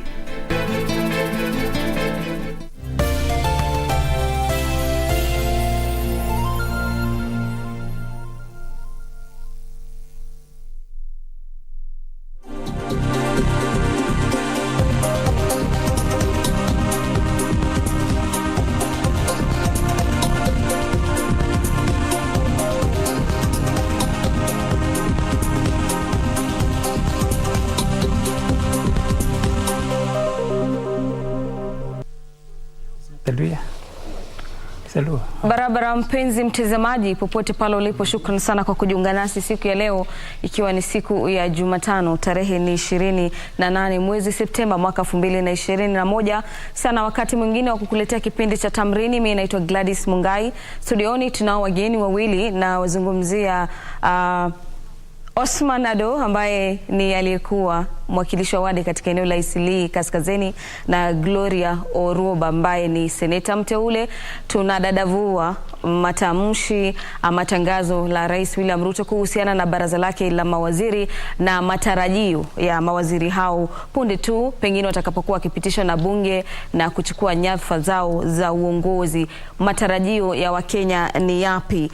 Unaweza kusema nasi kupitia mitandao yetu ya kijamii KBC Channel 1 @Gladys Mungai, na vivyo hivyo mtazamaji, ikiwa unafuatilia kipindi hiki usisite kusema nasi kwenye mtandao wetu wa Facebook KBC Channel 1. Na moja kwa moja Gloria nitakuwa naanza naye. Wanasema kwamba tuwaweke kina mama kwanza. Tutakuwa tunajadili swala la kina mama katika baraza la mawaziri. Lakini pengine mtazamo wako kuhusiana na tangazo na taswira mpya na sura mpya ya mawaziri ambao watakuwa pengine wanafanya kazi na William Ruto. Kwanza kabisa ningependa kusema asante kwa kutuita tukuje studio. Baraza la mawaziri ambao William Ruto ametupa, naweza kusema ni kwangu nikiangalia kwa sawa. Ndio najua kulikuwa na katiba ya wanawake ambayo President William Ruto alikuwa ameweka sahihi na alikuwa amesema kuwa atapatia 50%, yani asilimia 50 iende kwa wanawake, na ndio nilikuwa mojawapo wa wanawake ambao walikuwa nasukuma kabisa kwa uongozi wote katika cabinet pale katika bunge pia. Na ukiangalia vile ambavyo amewachagua unaweza kusema he has done his best. Amefanya vizuri kwa, najua watu wanasema ingefai wawe 11 na tumepewa 7, lakini nataka watu watangaze waangalie, kwa sababu issue ambayo tuko nayo ni hawezi kuweka tu wanawake. Lazima kwanza kabisa ikuwe ni wanawake ambao walikuwa they had believe na hiyo hustler nation, ambao walikuwa na sisi wakitembea na sisi wakati huo muda huo wote miaka kama 2 tukiwa campaign. Watu ambao wanaelewa ni nini ambayo tulikuwa tunaambia nchi tutafanya tukiingia katika serikali. Hiyo ndio kwanza kabisa. Alafu kisha ukipata mwanamke ambaye alikuwa na sisi na anaelewa na anaweza kubeba hiyo vision ya president, sasa pia uangalie makaratasi zake, ni mtu ambaye ako na uwezo, capability. So ukiwa na hiyo combination pia lazima tena ukuje uangalie basi regional balance, kwa sababu utapata kuwa wanawake wengi ambao tulisukuma hiyo katiba ya wanawake katika hustler nation ile ambayo president aliweka sahihi, ukiangalia sana wanawake wengi walienda wakachaguliwa na wakapita kwa elections. Kwa hivyo wengi wako bunge. Sasa ukiangalia wale ambao wamebaki, kuna wale ambao wamefika na wanaweza kupewa hiyo cheo, lakini kufikisha minister 7 kusema ukweli vizuri. Na hatujamaliza kwa sababu tunajua kuna hizo za permanent secretary ambazo zinakuja, hiyo pia ni cabinet. Kwa hivyo sisi tunajua ya kwamba William Ruto ataweza kufikisha ile asilimia 50% ambayo aliweka sahihi. Asante sana kwa kauli hizo. Tutakuwa tunakuja zaidi kuhusiana na swala la theluthi 3, lakini nikiongezea hiyo kuhusiana na taswira yako kuhusiana na swala hilo. Cabinet ilikuwa iko mzuri. Naona kama iko wale watu wameteuliwa wote ni watu ambao kazi ambayo wanaweza na ni watu wazuri. Lakini mimi ningependa tu kuona ilikuwa kimoja. Na vile amesema 7, nafikiri hapa wamekosea kidogo, kwa sababu wale watu walikuwa wametangazwa jana ni 10 kama wamama. Wale hata kama sio waziri kamili, walikuwa wale wameongezwa kwa wale advisory walikuwa 10. Kwa hivyo naona tulikuwa tunatarajia waziri haswa wawe 11. Okay. Alafu lakini ni sawa pia wale ambao wameongeza, tuko na advisor kina Harry Chigai na wale, lakini tulikuwa tunatarajia kuwa tutapata hiyo 11. Lakini ukiangalia venye nimesema 7, by the way hakuna cabinet ingine ambaye imefikisha wanawake 7 in the history of this country. Kumaanisha tuko amejaribu kabisa, na and I think kama wanawake ambao tumesimama pale na UDA na Kenya Kwanza tuko na furaha sana. Ile malalamishi kidogo nimesikia kwa watu kidogo katika counties 5 wale especially wale wafugaji, tuseme Tana River, Garissa, Mandera, Wajir, Isiolo, Marsabit 6, waziri moja I think hiyo hapo kama tumeshotinjua kidogo na tunatarajia kwamba tutapata ingine karibuni.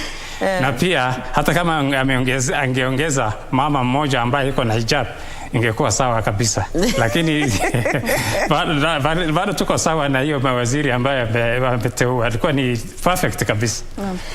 Lakini unajua tuko na, ukiangalia pale kwa nomination list ambayo tuliweka, tuko na representation pale kutoka hizo county. Na pia ukiangalia Nyanza iko na county 6. Na pia Nyanza, mimi nimetoka Kisii. Kisii tuko na waziri mmoja. Na unajua tuko na Kisii na Nyamira. Haya, ukiangalia Nyanza iko na 6. Mwingine ambaye amesimama pale ni Eli Dowalo. Kwa hivyo unajua huwezi kusema ati lazima representation iwe sawa na hiyo counties, kwa sababu zile slot za waziri ni 22. Na ukiangalia kwa lugha tuko na lugha 47. Ukianza kuangalia maneno ya tribe, maneno ya regional nini, iwezani kwa sababu slot zile ni chache kabisa. Lakini tunatarajia kuwa tukiangalia hii list ambayo inakuja ya permanent secretaries na vile ambavyo kutendelea na hiyo public participation ya chief administrative secretary ikipitishwa, basi tutaweza kuona wengine wakiongezwa. Tutaweza kuona sasa zile region ambazo wanaona ni kama hawakupata pale kwa cabinet secretary slots, in one way or another watakuwa mahali. Kwa hivyo mimi naona tumefurahia sana. Tumefurahia. Pengine Gloria anavyosema kwamba Osman kuna zaidi ya wanawake wengine 3 na wakijumuishwa na wale 7 ambao wameteuliwa katika baraza la mawaziri, basi tuko na wanawake 10 ambao watakuwa wanafanya kazi kwa karibu na William Ruto. Lakini alipokuwa anafanya tangazo lake akasema mtu kama vile Monica Juma, mtu kama Harriet Chigai watakuwa watu ambao ni wa kutoa ushauri. Na pia kuna mama fulani Masi Wanjao pia kawa katibu wa nafikiri wa baraza la mawaziri. Pengine kwa manufaa ya mtazamaji, majukumu ya hawa kina mama ama hawa ambao wameteuliwa katika ofisi hizi za kutoa pengine ushauri hata zaidi kuhusiana na baraza la mawaziri, pengine majukumu yao yatakuwa ni kama yapi? Naweza kuongea kwa pande ya wanawake kwa sababu niliweza kuparticipate na maneno ya hiyo katiba ya wanawake na vile ambavyo tutakuja ku-execute tukiwa katika government. Kwa hivyo nikiona pale kuna advisor Harriet Chigai ambaye amewekwa kuangalia maneno ya gender, kuangalia maneno ya wanawake, ku-advise president maneno ya wanawake. Jukumu lake la kwanza anafaa kuelewa, na nikidhani anajua anaelewa, kuwa kuna hiyo katiba ambaye president aliweka sahihi, na akasema nikiingia pale kuna vitu ambavyo nitaanza kufanya, vitu kama kupeana zinaitwaje sanitary towels kwa watoto wote wako shule, kupeana ile maneno ya pampers kwa wanawake wote ambao wamezaa, kuangalia maneno ambayo iko kwa hiyo women charter yenye tulikuwa tumesukuma. Lazima atafanya kazi na waziri wa gender Aisha Jumwa. Lazima pia akipatiana hiyo advice ambayo anataka kusema, unajua labda najua kuwa kuna hiyo background ya kuweza kuangalia maneno ya wanawake. Kwa hivyo lazima atafanya kazi na waziri wa gender waweze kupanga sasa ili tuweze kusukuma zile ahadi ambazo tulipatia electorate. So unajua advisory position ukiwa na policy ambayo inaletwa labda itapelekwa bunge kwenda kupitishwa, kama ni maneno ya Hustlers Fund. Ukumbuke kwa Hustlers Funds tulikuwa tumesema kuwa wanawake wanabiashara wanawake watapata 50% ya hiyo Hustlers Fund. Kwa hivyo hizo legislations ikipelekwa bunge lazima na yeye aweze kuangalia, aelewe na apatiane mawaidha zake na kusema vile ambavyo tunaweza kufanya ili wanawake waweze kushughulikiwa. Kwa hivyo ukiniuliza mimi, najua hiyo ni kazi ambaye lazima uangalie kila mtu ambaye the stakeholders ambao wanashughulika na maneno ya gender, kuanzia na waziri wa gender, huyo ni Aisha Jumwa. Ukienda kuna departments nyingi na kuna pia parastatal nyingi ambazo zinagusia maneno ya wanawake. Kwa hivyo pale advisory ni kuweza tu kushika mkono na kupeana hiyo mawaidha yako na kuweza kuleta stakeholders pamoja so that it can be more efficient. So kazi yake kwanza ya huyo Harriet Chigai ni kubwa sana.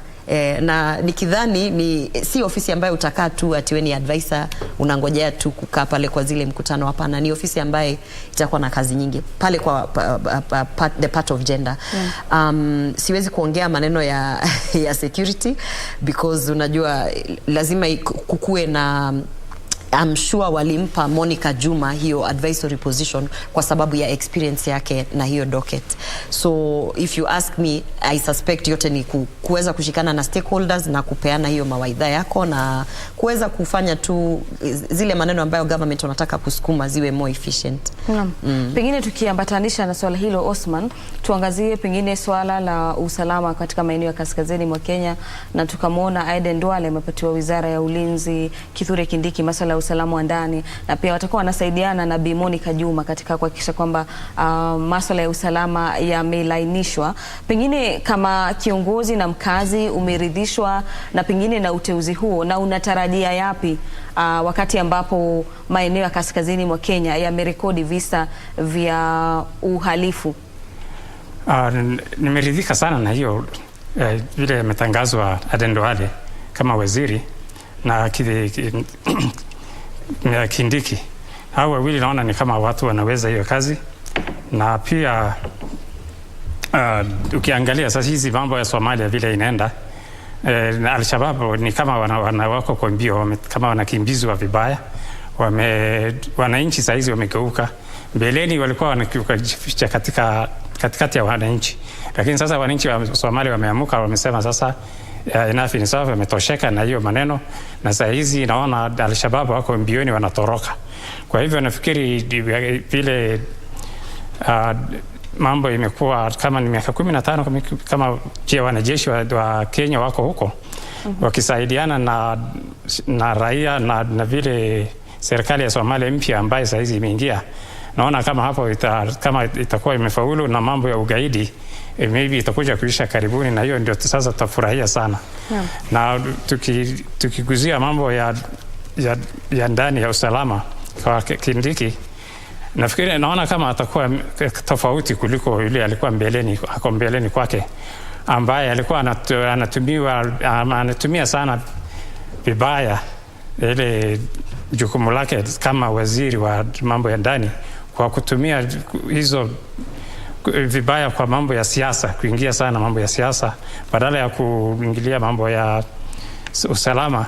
Wanatumia sana mambo ya siasa maybe kunyanyasa wale ambao walikuwa wamegombea viti, ama wale ambao walikuwa kwa pande ya serikali wanaonekana kama hawako na serikali. Yani hiyo sio kazi ya mtu wa usalama wa nchi ya ndani. Yeye mambo yake ni kupigana na uhalifu na mambo mengine zote, kuona ya kwamba wananchi wanapata usalama ya kutosha kila mahali, na sio kuingilia mambo ya kisiasa. Naona kama hiyo sasa wale watu wapya wamechaguliwa, kama watakuwa ni watu ambao watakuwa wameendesha kazi yao vizuri. Gloria, pengine katika swala hilo tulimuona William Ruto akisema kwamba itakuwa ni mara ya mwisho. Hatuwezi kuwa tunaimba wimbo kwamba usalama unazorota katika maeneo ya Kirio, Baringo, Marsabit, na mwaka baada ya mwingine tunashuhudia visa kama hivyo. Ndio ameteua mawaziri ambao iwapo watapitisha na bunge watachukua lile jukumu la kuhakikisha kwamba usalama katika maeneo hayo basi hautatiziki. Pengine mtazamo wako kuhusiana na hilo, na pengine pia matarajio yako ya waziri Kindiki na Aden Duale na pamoja na Monica Juma katika kuimarisha masuala ya usalama katika maeneo haya. Maneno ya usalama unajua inalingana na yule ambaye anasimamia nchi, inalingana na rais, kwa sababu rais lazima awe na hiyo political goodwill ya kusema hii tutakomesha. Na ukiangalia hii maneno ya banditry ya West Pokot na nini, imekuwa ni kama sasa ni biashara. Kuna wale ambao wanapata, ni biashara kule, ni pesa wanapata, kwa sababu kuna wale ambao wanauza silaha, kuna wale ambao kazi yao ni kupeana security. Kwa hivyo the more insecurity tuko nayo, kwao ni biashara. Na hiyo mjadala imeweza kuongewa sana, miaka nenda miaka rudi. Na kitu ambayo rais wetu amesema ni kwa sababu wanaelewa kuwa kuna wale makatel ambao wanataka hiyo biashara iendelee.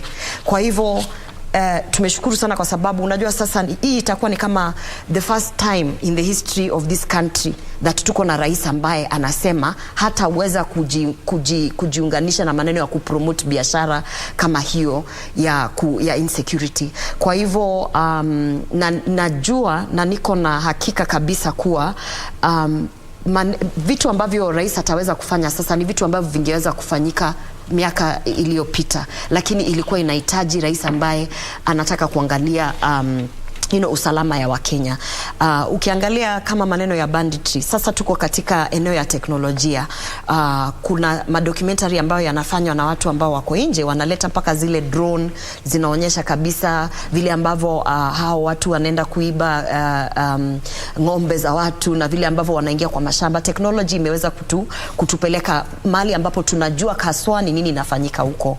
Kwa hivyo si ati serikali haijawahi kuwa na hiyo information. Si ati serikali haijui ni kina nani wanasimamia maneno ya insecurity kule. Serikali inajua ni nani, serikali inajua kitu ambayo wanafaa kufanya, lakini sasa unajua ingetaka rais aweze kusema kutoka leo tunakomesha maneno ya insecurity hapa na pale. Na sasa venye imetoka kutoka kwa rais wetu, I'm pretty sure in the next kama ni wiki 2-3 tutaweza kuangalia kabisa, tutaweza kuona the action that will be taken. And unajua it's very sad kwa sababu tumepoteza Wakenya wengi kwa sababu kuna watu ambao wanataka tu kufanya biashara ya maneno ya usalama, na imefika mahali ambapo hao cartel, ulisikia wakiongea maneno ya cartel, hawajali tena maneno ya maisha ya Wakenya. Kwao pale ni vile ambavyo wataweza kuuza silaha, wataweza kuweka zile ma security companies. Unajua kama mahali pako na peace na hapana wezi hawakuji, basi hauhitaji mtu ambaye anasimama kwa mlango kukuchunga.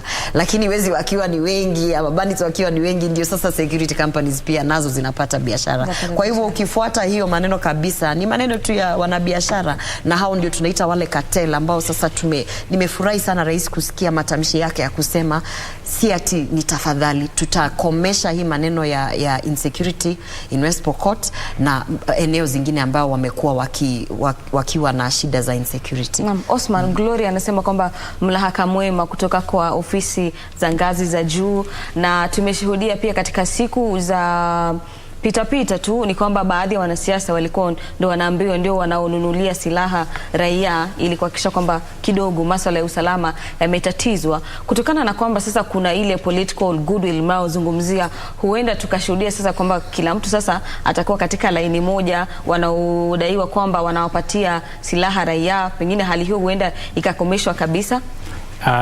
Nakubaliana naye kabisa. Lazima ianze from the top. Sio tu askari ambaye ametumwa ambaye hatoshi na wao huko kwenda kuwao huko kiholela. Kama juzi tumepoteza askari vijana wadogo kama 8, which is very sad. Hiyo ni kitu ambaye must be stopped at the top level. And na tena naona iko the way they deal with it yani hailinganishi. Sehemu zingine zinakuwa na special na zingine kama hizo kama zingetendeka tuseme pande za Garissa Wajir, sasa hizi tungeona not GSU ama polisi, jeshi la Kenya ikiingia msituni kichapa watu na kupiga watu.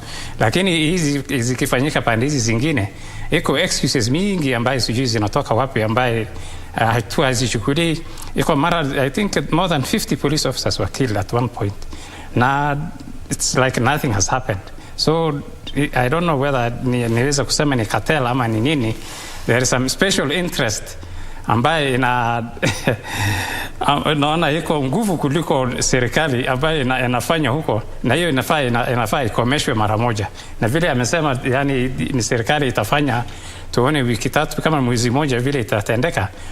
Sisi wa Kenya tutafurahi tuone ni nini serikali itafanya kukomesha hayo maneno. Naam, tutasubiri kutazama ni hatua gani zitakazochukuliwa, lakini tusonge mbele na tuzungumzie kuhusiana na pengine ya taswira ya kijumla kuhusiana na muonekano wa baraza la William Ruto. Na katika uteuzi huo ni kwamba zaidi ya asilimia ngapi? Asilimia 70 hivi ni wanasiasa ikilinganishwa na wataalamu wa masala pengine ya kibiashara. Na hapo unapata kwamba katika pita wanazungumza story za loyalty na kwamba uhusiano na yule mtu ambaye anaandamana nawe na kuamini kuhusiana na sera zako hadi katika mwisho. Gloria, kuna cha mno pale. Kwa nini pengine tukaona baraza hilo zaidi ya theluthi mbili ni wanasiasa ikilinganishwa pengine na wataalamu wa masuala ya kibiashara? Ukiniuliza 100% ya hiyo baraza la waziri inafaa iwe ni wanasiasa, kwa sababu kitu ambacho atuelewi sana sana wale ambao wanajita technocrats, yani wale ambao sasa ukiwaongelesha wanakuambia unajua mimi ni engineer lakini sitaki maneno ya siasa. Shida kama hiyo ni kwa sababu siasa ndio inasimamisha policy, ndio inasimamisha legislation, ndio inasimamisha kila kitu. Kwa hivyo wewe kama mtu ambaye unasema wewe ni professional, lazima uweze kuchangia kisiasa ndio uweze kubadilisha hii nchi. Sasa unapata pia imefika mahali tulipokuwa campaign, siasa ilikuwa ukalishe madaktari, ukalishe maprofesa, walimu, uwaulize shida ziko wapi na hao waweze kukuambia shida ziko hivi na hivi. Wewe serikali yako ikiingia tunataka ufanye hivi na hivi. Lakini wewe jiulize, kama ungekuwa na mwalimu, na tuko na walimu ambao waliingia siasa na wakasema hao wanataka kubadilisha nchi yetu, kwa sababu yeye kama mwalimu ndio anaelewa CBC tutaifanya vipi ndio iwache kusumbua parents. CBC tutaifanya vipi ndio iweze kuwa na tuseme ile value ambayo tunatafuta kama Wakenya. Mwalimu ndio ataweza kubadilisha hii nchi in terms of education. Kwa hivyo sasa walimu wakisema hawa wataki kuwa kwa siasa, si wanasiasa watabaki kama hawaelewi maneno ya hawa walimu. Kwa hivyo mimi kitu ambayo najaribu kuambia watu wengi katika across all professions ni kuwa siasa, kila mtu lazima ajiingize kwa siasa, kwa sababu kama tunataka kubadilisha maneno yetu ya healthcare, maneno yetu ya education, maneno yetu ya economy, lazima tupate hao watu ambao wako pale wenye wanaelewa shida zenye ziko kwa hizo sekta, waingie siasa, waelewe hii siasa ya leo ni ya nini. Siasa ya leo ni ya hustler, tunajaribu kuinua watu ndio sasa waweze kuleta hiyo expertise yao. Kwa hivyo watu wakisema kuwa sasa cabinet sasa imejaa wanasiasa, lakini hii biashara yote ni kisiasa. Unanipata? Tukiwa tunaenda campaign, tukiwa tunazindikisha yule presidential candidate, tunataka kumtafutia kura. Unajua ni wanasiasa ndio wataenda kuongelesha raia, wataenda kuongelesha electorate, waambie tunapatia huyu mtu kura kwa sababu tukimpa kura for instance, wale watu wote wa mama mboga ndio tunataka kuwainua. Kwa hivyo ukipata mtu ambaye amekaa mahali anasema hapana mimi ni daktari lakini usinihusishe katika maneno ya siasa, hapo huwa ndio nawaambia hapana. Wewe kama daktari sasa unafaa either uingie siasa ama uongeleshe wanasiasa, uweze kuwaambia sisi kama madaktari shida zetu ni hivi, na sasa tupate ile mchanganyiko wa professionals ambao wako siasa. Ndio tukipata mtu kama Elido Walo, huyo is a professional ambaye aliingia siasa. Kwa hivyo hiyo docket kama hiyo amepewa ya digital na ICT, utapata sasa ni mtu ambaye anaelewa pande ya siasa. Rais wetu anataka tuende wapi kisiasa, rais wetu anataka kupeleka wapi hii nchi kisiasa, lakini pia anaelewa that within ICT economy pia inafaa kusonga hivi. In fact in another 10 years huwa naambia watu ningependa kuona sana kama yule alikuwa ni governor ama MP ambaye alikuwa surgeon. He was a surgeon. In fact alikuwa anaenda bunge, kisha saa zile hayuko bunge anarudi kwa hospitali. Mkienda pale bunge kuongea maneno ya hospitali, yeye anaongea na first hand information kwa sababu yeye mwenyewe ni daktari. Kwa hivyo inafaa ifike mahali watu waelewe kuwa siasa si kitu ambayo unaweza kufanya ati mimi tu ni mwanasiasa sina background nyingine. Siasa inafaa iwe mimi kama sasa mimi ukiniangalia hivi, ndio mimi ni mchanganuzi wa siasa, lakini pia mimi ni mtu ambaye anasukuma agenda ya vijana na wanawake, lakini pia mimi ni mtu ambaye amesoma architecture, na social work, na nimesimamia makampuni pale na huku. Kwa hivyo sasa ukiniingiza mahali kama mwanasiasa, ningeweza kuambia rais for instance hapa kwa digital economy, kwa sababu mimi in my skills even ndio vitu nafanya. Kama siasa yetu ni ya hustler, these are the policies and the legislations we should put. Kwa hivyo hiyo kitu ya kusema cabinet imejaa wanasiasa, cabinet inafaa ijae wanasiasa kila mahali.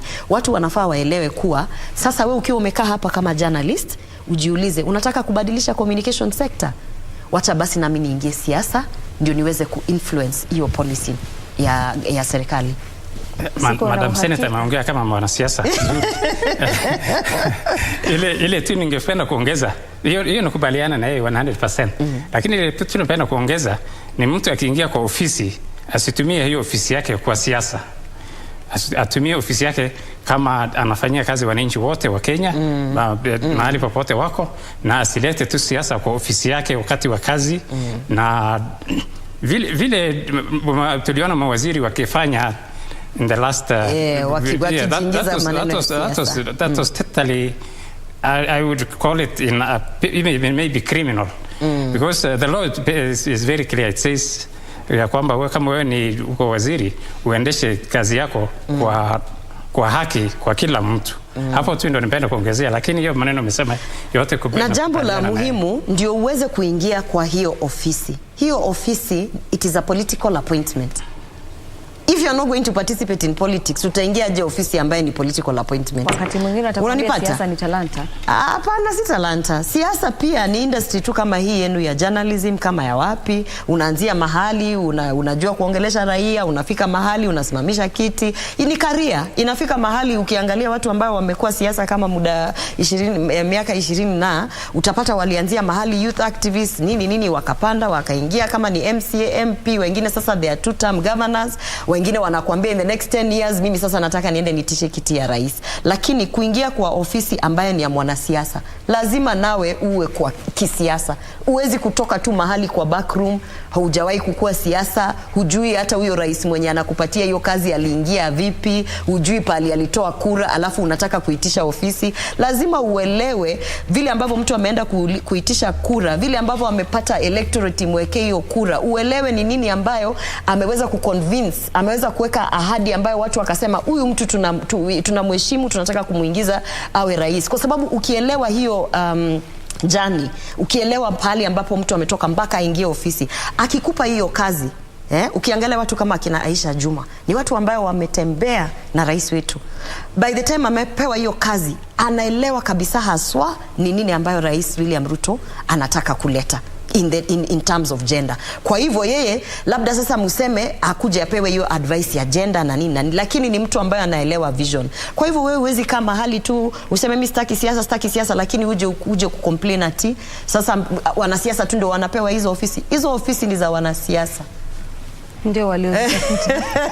Gloria, tuzungumzie swala la pengine katika tangazo lake jana akaonekana kwamba wizara ya ugatuzi haikutajwa, yani kana kwamba imemezwa na afisi ya pengine naibu rais, na wizara iliyopatiwa Simon Chelugui ikawa imeongezewa small and medium enterprises. Hiyo wizara ya masuala ya ushirika. Na katika kuongeza kwa biashara ndogo ndogo lilajileta lile swala la Hustlers Fund. Tuzungumzie pengine nitaita vipi kuhusishwa kwa swala la wanafanya biashara ama mwananchi mdogo katika agenda ya rais na utekelezaji wa ahadi aliyoahidi ya utengewaji wa mabilioni katika ile kiti. Kitu ya kwanza, hiyo ministry ilikuwa, it used to be there. Ilikuwa ukiangalia history ya ministry zote, hiyo ministry ilikuwa alafu ikatolewa. Cooperatives and Ministry of Cooperatives and what? SMEs, hiyo yenye ambayo wamepatia Chelugui. Ilikuwa, lakini ikatolewa ama ikamajiwa, sijui ni wapi walipoteza, lakini ilikuwa. Siku enzi za Moi ilikuwa. Na umuhimu wa hiyo ministry ni kuweza unajua pahali tuko ekonomi yetu imeshuka sana. Kwa hivyo kama utasema unataka kuangalia maneno ya wanabiashara, the small businesses, mama mboga na kina nani, na hata hujawapatia ministry, itawezekanaje hiyo maneno ya Hustlers Fund na nini utaipitisha vipi? Itawezekanaje hizi mashida zote ambazo wanabiashara wamekuwa nazo, na unajaribu kuwasukuma wawe kwa masako, unajaribu kuwasukuma waweze kuwapanga vilivyo. Unajua one of the promises zenye tuliweka ni kuna zile biashara ambazo they have been criminalized. So lazima tuweze kuzilegitimize na kuzipanga in a way that you can tax them, na unaweza kufuatilia useme kabisa haswa huyu hata akienda kwa bank kufungua account anasema mimi ni mwanabiashara, niko katika hii biashara ya ABCD, anaweza kutoa pin certificate yake ya KRA, tukipanga hao wanabiashara. Kwa hivyo ni muhimu kuwa na hiyo ministry, na nikidhani especially kwa ahadi ambazo William Ruto amepatia watu, ingekuwa ni lazima aweke hiyo ministry ya cooperatives. Yani kwa sababu singeona vile ambavyo angeweza kufanya maneno ya wanabiashara, like, angeweka kwa ministry gani? Ama ingekuwa kama hiyo hustlers funds for instance, angeweza kuipitisha vipi kisheria ndio iweze sasa kuwa ni kama you know, an official and legal entity. Itawezekanaje? Unajua sasa tulikuwa na Uwezo Fund na Youth Fund na nini, na hizo zilikuwa zimeshikana na Ministry of Gender. Kwa hivyo unapata kuwa in terms of capacity na resources hakuna mtu ambaye tu anasimamia wanabiashara. Kwa hivyo kwa sababu the next 5 years rais amesema anataka kuinua hii economy, na kuinua economy lazima uangaliwe na biashara. So kwangu ukiniuliza, it was very important that awapatie ministry na waweze sasa kupanga biashara vizuri. Asante sana kwa kauli hizo, na pengine naarifiwa kwamba baada ya muda siku mrefu tutakuwa ungana na wenzangu katika maeneo mbalimbali watupatie kauli za wananchi katika maeneo walioko kuhusiana na baraza hili, lakini kwa sababu ya muda nitakuwa nauliza pengine swali la mwisho kuhusiana na pengine ya uteuzi huo.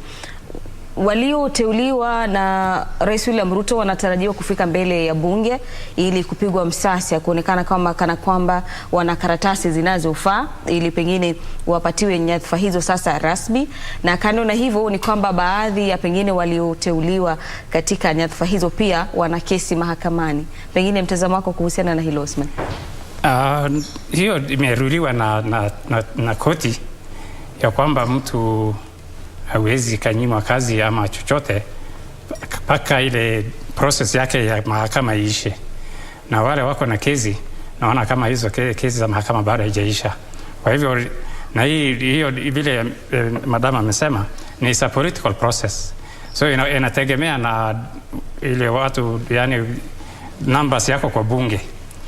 Kwa vile rais sahizi yako na numbers kwa bunge, sioni chochote ambaye yani itamzuia mtu yoyote atapoteza kazi ama atanyimwa kuingia kwa hiyo idara ya ministries ambaye ameteuliwa. Kama ako na makaratasi yake ziko sawa na vitu zingine zote ziko sawa, sioni mtu yoyote ambaye ataambiwa hawezi pitishwa, kwa sababu sahizi Kenya Kwanza iko na numbers katika bunge na watakuwa machairman wa committees ambaye hata hiyo committee inaitwa nini ya selection, is it called selection committee? Nafikiri chairman atatoka hapo na majority of the members of that committee watakuwa wametoka kwa Kenya Kwanza. Kwa hivyo ni sioni hapo shida yoyote. Kwa hivyo mtu atapitishwa tu kutokana na kwamba mwenyekiti wa kamati za kupiga msasa anatoka katika mrengo wa Kenya Kwanza, atapitishwa tu licha kwamba huenda karatasi zake zikawa pengine haziafiki viwango. Kwa experience yangu katika bunge la county, hiyo itafanyika hivyo tu. Hata ukiwa nini na nini, whether tu wewe umeletwa umeambiwa upitishe huyo mtu, umeanza kuongea na majority leader, na majority leader anaongea na chairman of that committee, na inapita bila wasiwasi. Sioni wasiwasi wote hapo. Labda ningeweza kumsaidia. Unajua ili uwe civil servant ama uwe kwa public service, we are guided by chapter 6. Chapter 6 of the constitution inaweza kusema umepita maneno ya anti-corruption, umepita maneno ya nini, na ukiangalia zile vikwazo ambazo ziko pale chapter 6, unless kuna mtu ambaye ameconvictiwa, yani kesi yake imepita pale kotini na haswa wakaona kumbe huyu ni mtu ambaye aliiba pesa ama aliua mtu ama alifanya nini, na sasa tumempatia miaka ngapi na ngapi, unless imefika hapo, you have a right and you will be cleared. Unless kuna mahali kama ambavyo uliona tulikuwa na ile kesi ya Sonko ambavyo walikuwa wamesema kwa sababu alikuwa ameimpeachiwa on the basis of some of the issues on chapter 6, ndio sasa hawezi rudi kuvai kwa sababu hiyo chapter 6 imekuwa ni kizungumkuti, makaratasi zake hazimpitishi, anti corruption nini.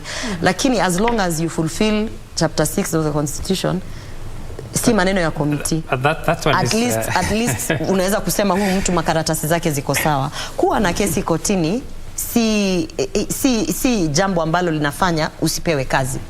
Kwa sababu kuwa na kesi kotini ni kumaanisha kuna mahali ambapo there are two parties walipigana na sasa mumeenda to a third party which is now the legal system kuweza kufafanua ni nani yako sawa, nani amekosea na ni nini tutafanya. Kwa hivyo kuwa na kesi kotini, huwezi sema uko na kesi kotini kwa hivyo sikupati kazi. So si maneno hata ya committee na nini. Kitu ya kwanza Wakenya wanafaa kuelewa, kuwa na kesi kotini ni ati uko na kesi kotini. Inamaanisha tu mulihitaji now litigation, legal framework kusema huyu mtu amekosea huyu, yani a third party to intervene. Na until they find you guilty na waweze kukuambia sasa tunakufunga miaka ngapi na ngapi, wewe kama Mkenya unaweza kuweka makaratasi yako pale na kama ni kazi umepewa ya CS, kama ni kazi umepewa ya PS, hakuna mtu atakwambia hatukupati kazi ya CS kwa sababu uko na kesi kotini. Lakini I must add, iko abuse mingi sana. There are lots of people with chapter 6 who are using the courts to delay and to postpone, and that takes several years before it's determined. I could shoot somebody today, and tomorrow I go to IEBC and EACC and they clear me to go and vie. Is that really what chapter 6 is meant to be? I mean, that ABC lazima ikomeshwe mahali ya kwamba huyu mtu ameshtakiwa ameiba mali. Yuko mtu ambaye ameconvictiwa ameiba na it's been convicted na bado ameusikilia na amevai. Kwa hivyo inatumiwa vibaya. Either remove it totally. Ukiangalia pia our laws, being convicted also kuna hadi kiwango, wanaweka hadi kiwango, convicted up to so and so number of months, years or whatever, na kama hujapitisha hizo pia bado unaweza kusimama. Unajua lazima tufuate sheria. Uwezi kutengeneza sheria alafu mtu aje aseme lakini hii hapana, hata tulimuona nini. Tunafuata sheria. As long as you're within the law, hakuna mtu basi atakwambia.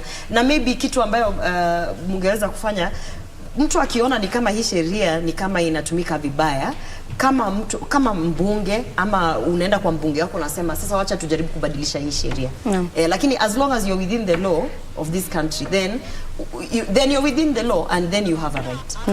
Nafikiri swala la kipengee nambari 6 cha katiba ni swala ambalo alinazua mjadala tena mpevu, na hatutaweza kuendelea kwa mahojiano haya kwa sababu ya muda. Asante sana Gloria Oruoba, seneta mteule, na Osman Ado, mwakilishi wa wadi katika maeneo ya Isili.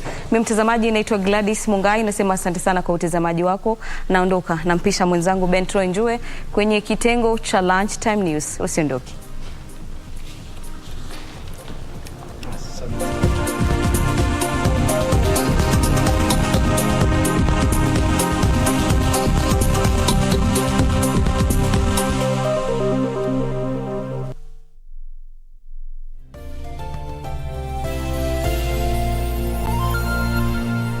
If you are a holder of any unclaimed financial assets, surrender all unclaimed financial assets in your possession to the Unclaimed Financial Assets Authority, UFAA, today without having to pay interest or penalties. Take advantage of the Finance Act 2022 moratorium on penalties and interests.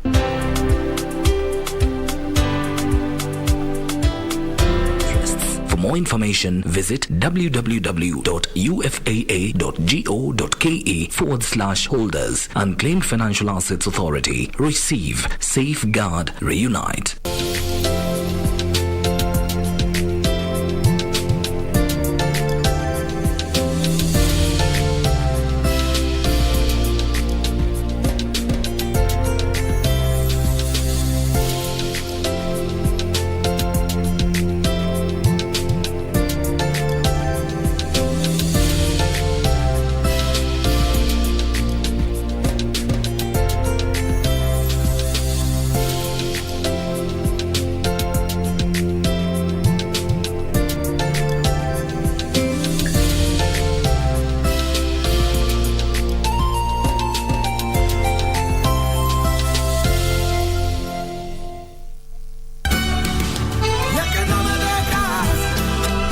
girl is really... But the truth is, I'm starting to have feelings for Angelica. I can't manipulate Angelica, and I need to have your father with a woman that I can totally manipulate. My brother Rene is pretending to be Eugenio Sandoval, Valentina's fiancé.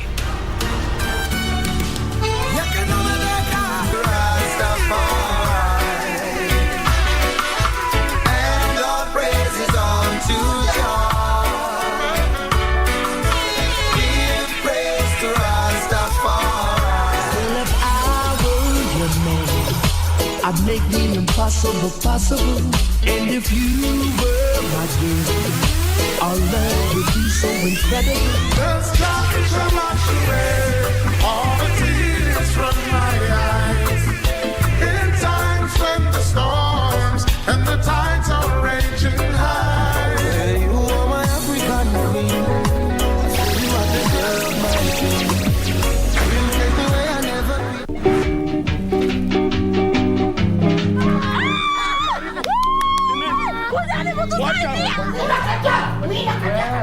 Wewe mzee, wewe ndio mshtakiwa kwanza. Hatugombani mzee. Nilikuwa napatia discipline mtoto yako na mtoto yangu. So inisoti unasema wewe ndio government. Why do you talk like a hippo? Hiyo ni swali gani hiyo? Si aliniita kulitosa. Na mimi nimuite hippo. Hiyo si ni inapelekana. Unaishi na nani? Madela na Mokoro. Madela na Mokoro. Makoro ndio nani? Mozela na Mokoro ndio nani? Mimi ni genius kama wewe, si kweli? Silipas ilikuwa gani? KBC kuchora.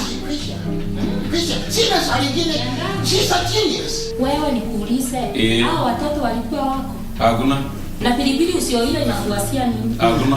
Ulikuja kushuhudia nini hapo? Kushuhudia upiganaji. Upiganaji, nani alikuwa anapiga mwingine?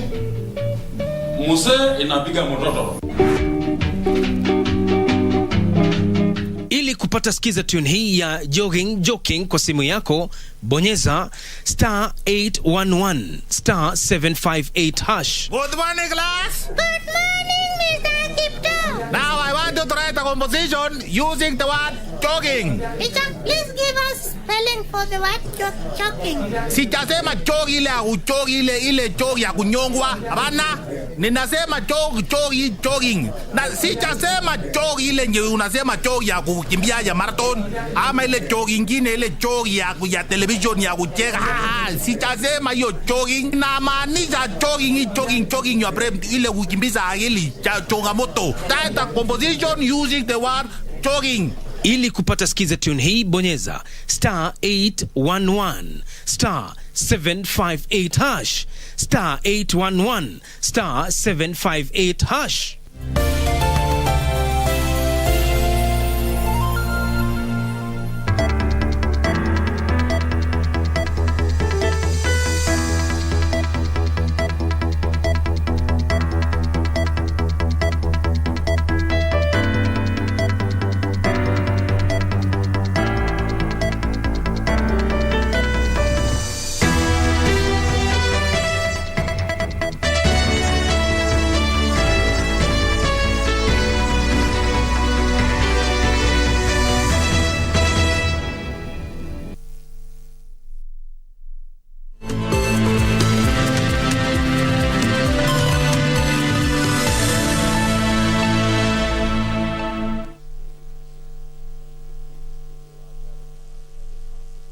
It is 1 p.m. East Africa time. Good afternoon. This is KBC Lunchtime News. Thanks so much for making time just in time for comprehensive news bulletin here. This is what my colleagues and I have lined up for you. My name is Ben Troy Njue. Welcome. Remember, let's keep this conversation interactive via all our social media platform as we are live. Now, straight to the news. And we begin with security matters, where security agencies in Isiolo County are calling on locals to remain calm as they pursue bandits said to have killed a 65-year-old man and made away with over 250 goats. Locals say the heavily armed bandits ambushed Garbatula area and targeted locals who were herding their animals, spraying them with bullets. Yusufara Yusuf begins our live coverage. At the Garbatula Sub-County Hospital, Emotions run high after a 65-year-old man is pronounced dead after succumbing to injuries in car during an alleged banditry attack. Fatuma Roba, who was with the deceased, says she escaped death narrowly. Moja akanikuja, ako na choka ile kali, akanichikia hivi. Nikamwambia, tafadhali usinipige. Mimi niko na mtoto yatini, usinipige. Akaniwacha kaenda. Hata mimi nitauliwa kama hiyo mzee tu. Kama sijasema hivyo. Kila siku kwa diatu tunasumbuana. Huyu mzee mali yake mbuzi 250 zimeenda. Yeye pia ameaga. Sasa tutaanza wapi? Watoto wake wataenda wapi? Ako na watoto college, ako na watoto shule, ako na mama. Wataenda wapi? Gabatula Assistant Commissioner Joseph Mambleo has called on the locals to remain calm as security agencies take up the matter to ensure the recovery of the 250 stolen goats and the culprits brought to book. Hii kesi iko kwa mikono ya DCI. They will investigate and prosecute those people who killed this man. So wananchi tunaomba wawe na subira kidogo, wasiwe na wasiwasi. Serikali na waangalia na tutashughulikia hii mambo ya insecurity hapa Galbatula. The locals are further blaming their neighbors from Garissa County that they claim want to drive them out of their grazing land. Ardhi yetu karibu nusu imenyakuliwa na mali yetu imechukuliwa na watu wetu wanauawa kila siku. Isufar reporting for Lunchtime News. From Isiolo to the coastal city of Mombasa, where 2 children were burnt to death after their house was gutted down by fire last evening in Tononoka area of Mombasa County. The inferno also burnt down a 2-story housing government quarters, which is adjacent to the Coast General Teaching and Referral Hospital. According to eyewitnesses, the fire could have been caused by a cooking gas leakage. Walai sahi watu watekea sana na hizi gesi. Gesi yani kila mahali, hata nyumbani kwangu saa nyingine ninakuwa na wasiwasi. Gesi unaweza kuwa umefunga lakini bado ikawa inavuja. Sasa watu wakiconnect magesi wawe makini sana. Yani mtu achukue fundi wa gesi wa kuconnect kuliko kuchukua tu watu hivi hivi. The residents also blamed the Mombasa Fire Brigade for failing to contain the inferno on time, leading to the deaths of 2 children. Hakuna kitu hata cha maana cha kuonekana kimeonekana, kwa sababu wao wamekuja, wakifika hapo wameacha maji, pipe zenyewe zina tundu, maji yamwagika nje, wanapiga maji yanapiga kwa ukuta mpaka watu wamekufa ndani. Wamefika on time lakini hawana vifaa, oxygen yenyewe hawana. Mtu anakuja kuzima moto amvaa jezi, anakuja kucheza mpira hapa. They called on the governor to streamline the fire brigade by providing functional firefighting equipment to avert such cases. Ule moto usingekuwa mkubwa zaidi ya hapo kama wangekuja kwa haraka na wakaanza ile kazi yao moja kwa moja, ingekuwa muhimu. Kwa hivyo mimi ningeomba tu ili gatuzi letu liongeze vile vifaa ambavyo vinahitajika vya hatari kama hii ya moto wakati kama itatokea. The 2 children who were burnt beyond recognition were later buried at Sheikh Saifi Islamic Cemetery in Mwembe Kuku area. Elsewhere, a section of Samburu elders have accused the national government of failing to enhance security measures in Samburu County. The elders asserted that inadequate security has fueled cattle rustling, highway banditry and shop robbery in the county. Close to 1,000 elders from the Samburu community met at Ndikiro Lungwesi area in Samburu, where they allegedly issued a stern warning to youths engaging in crime in the region. Tumelani mabarabara, maduka, hata wale wanaenda kufunja M-Pesa, tumelani ule anakuja kungoja watu barabara, tumelani na tumelani pia wale wanakuja kutoa mali ya watu wengine by force. Ukijaribu kuenda kinyume na hiyo mpango wa seo wamesema, ule mtu utaenda kupatikana na ajali zozote. Hata unaweza kufa tu kwa barabara ukienda tu. The elders' decision was influenced by increased incidents of cattle rustling, shop robbery and highway banditry within Mararal. The elders also cautioned parents will be found in possession of stolen property in their homes. Hii msee mwenye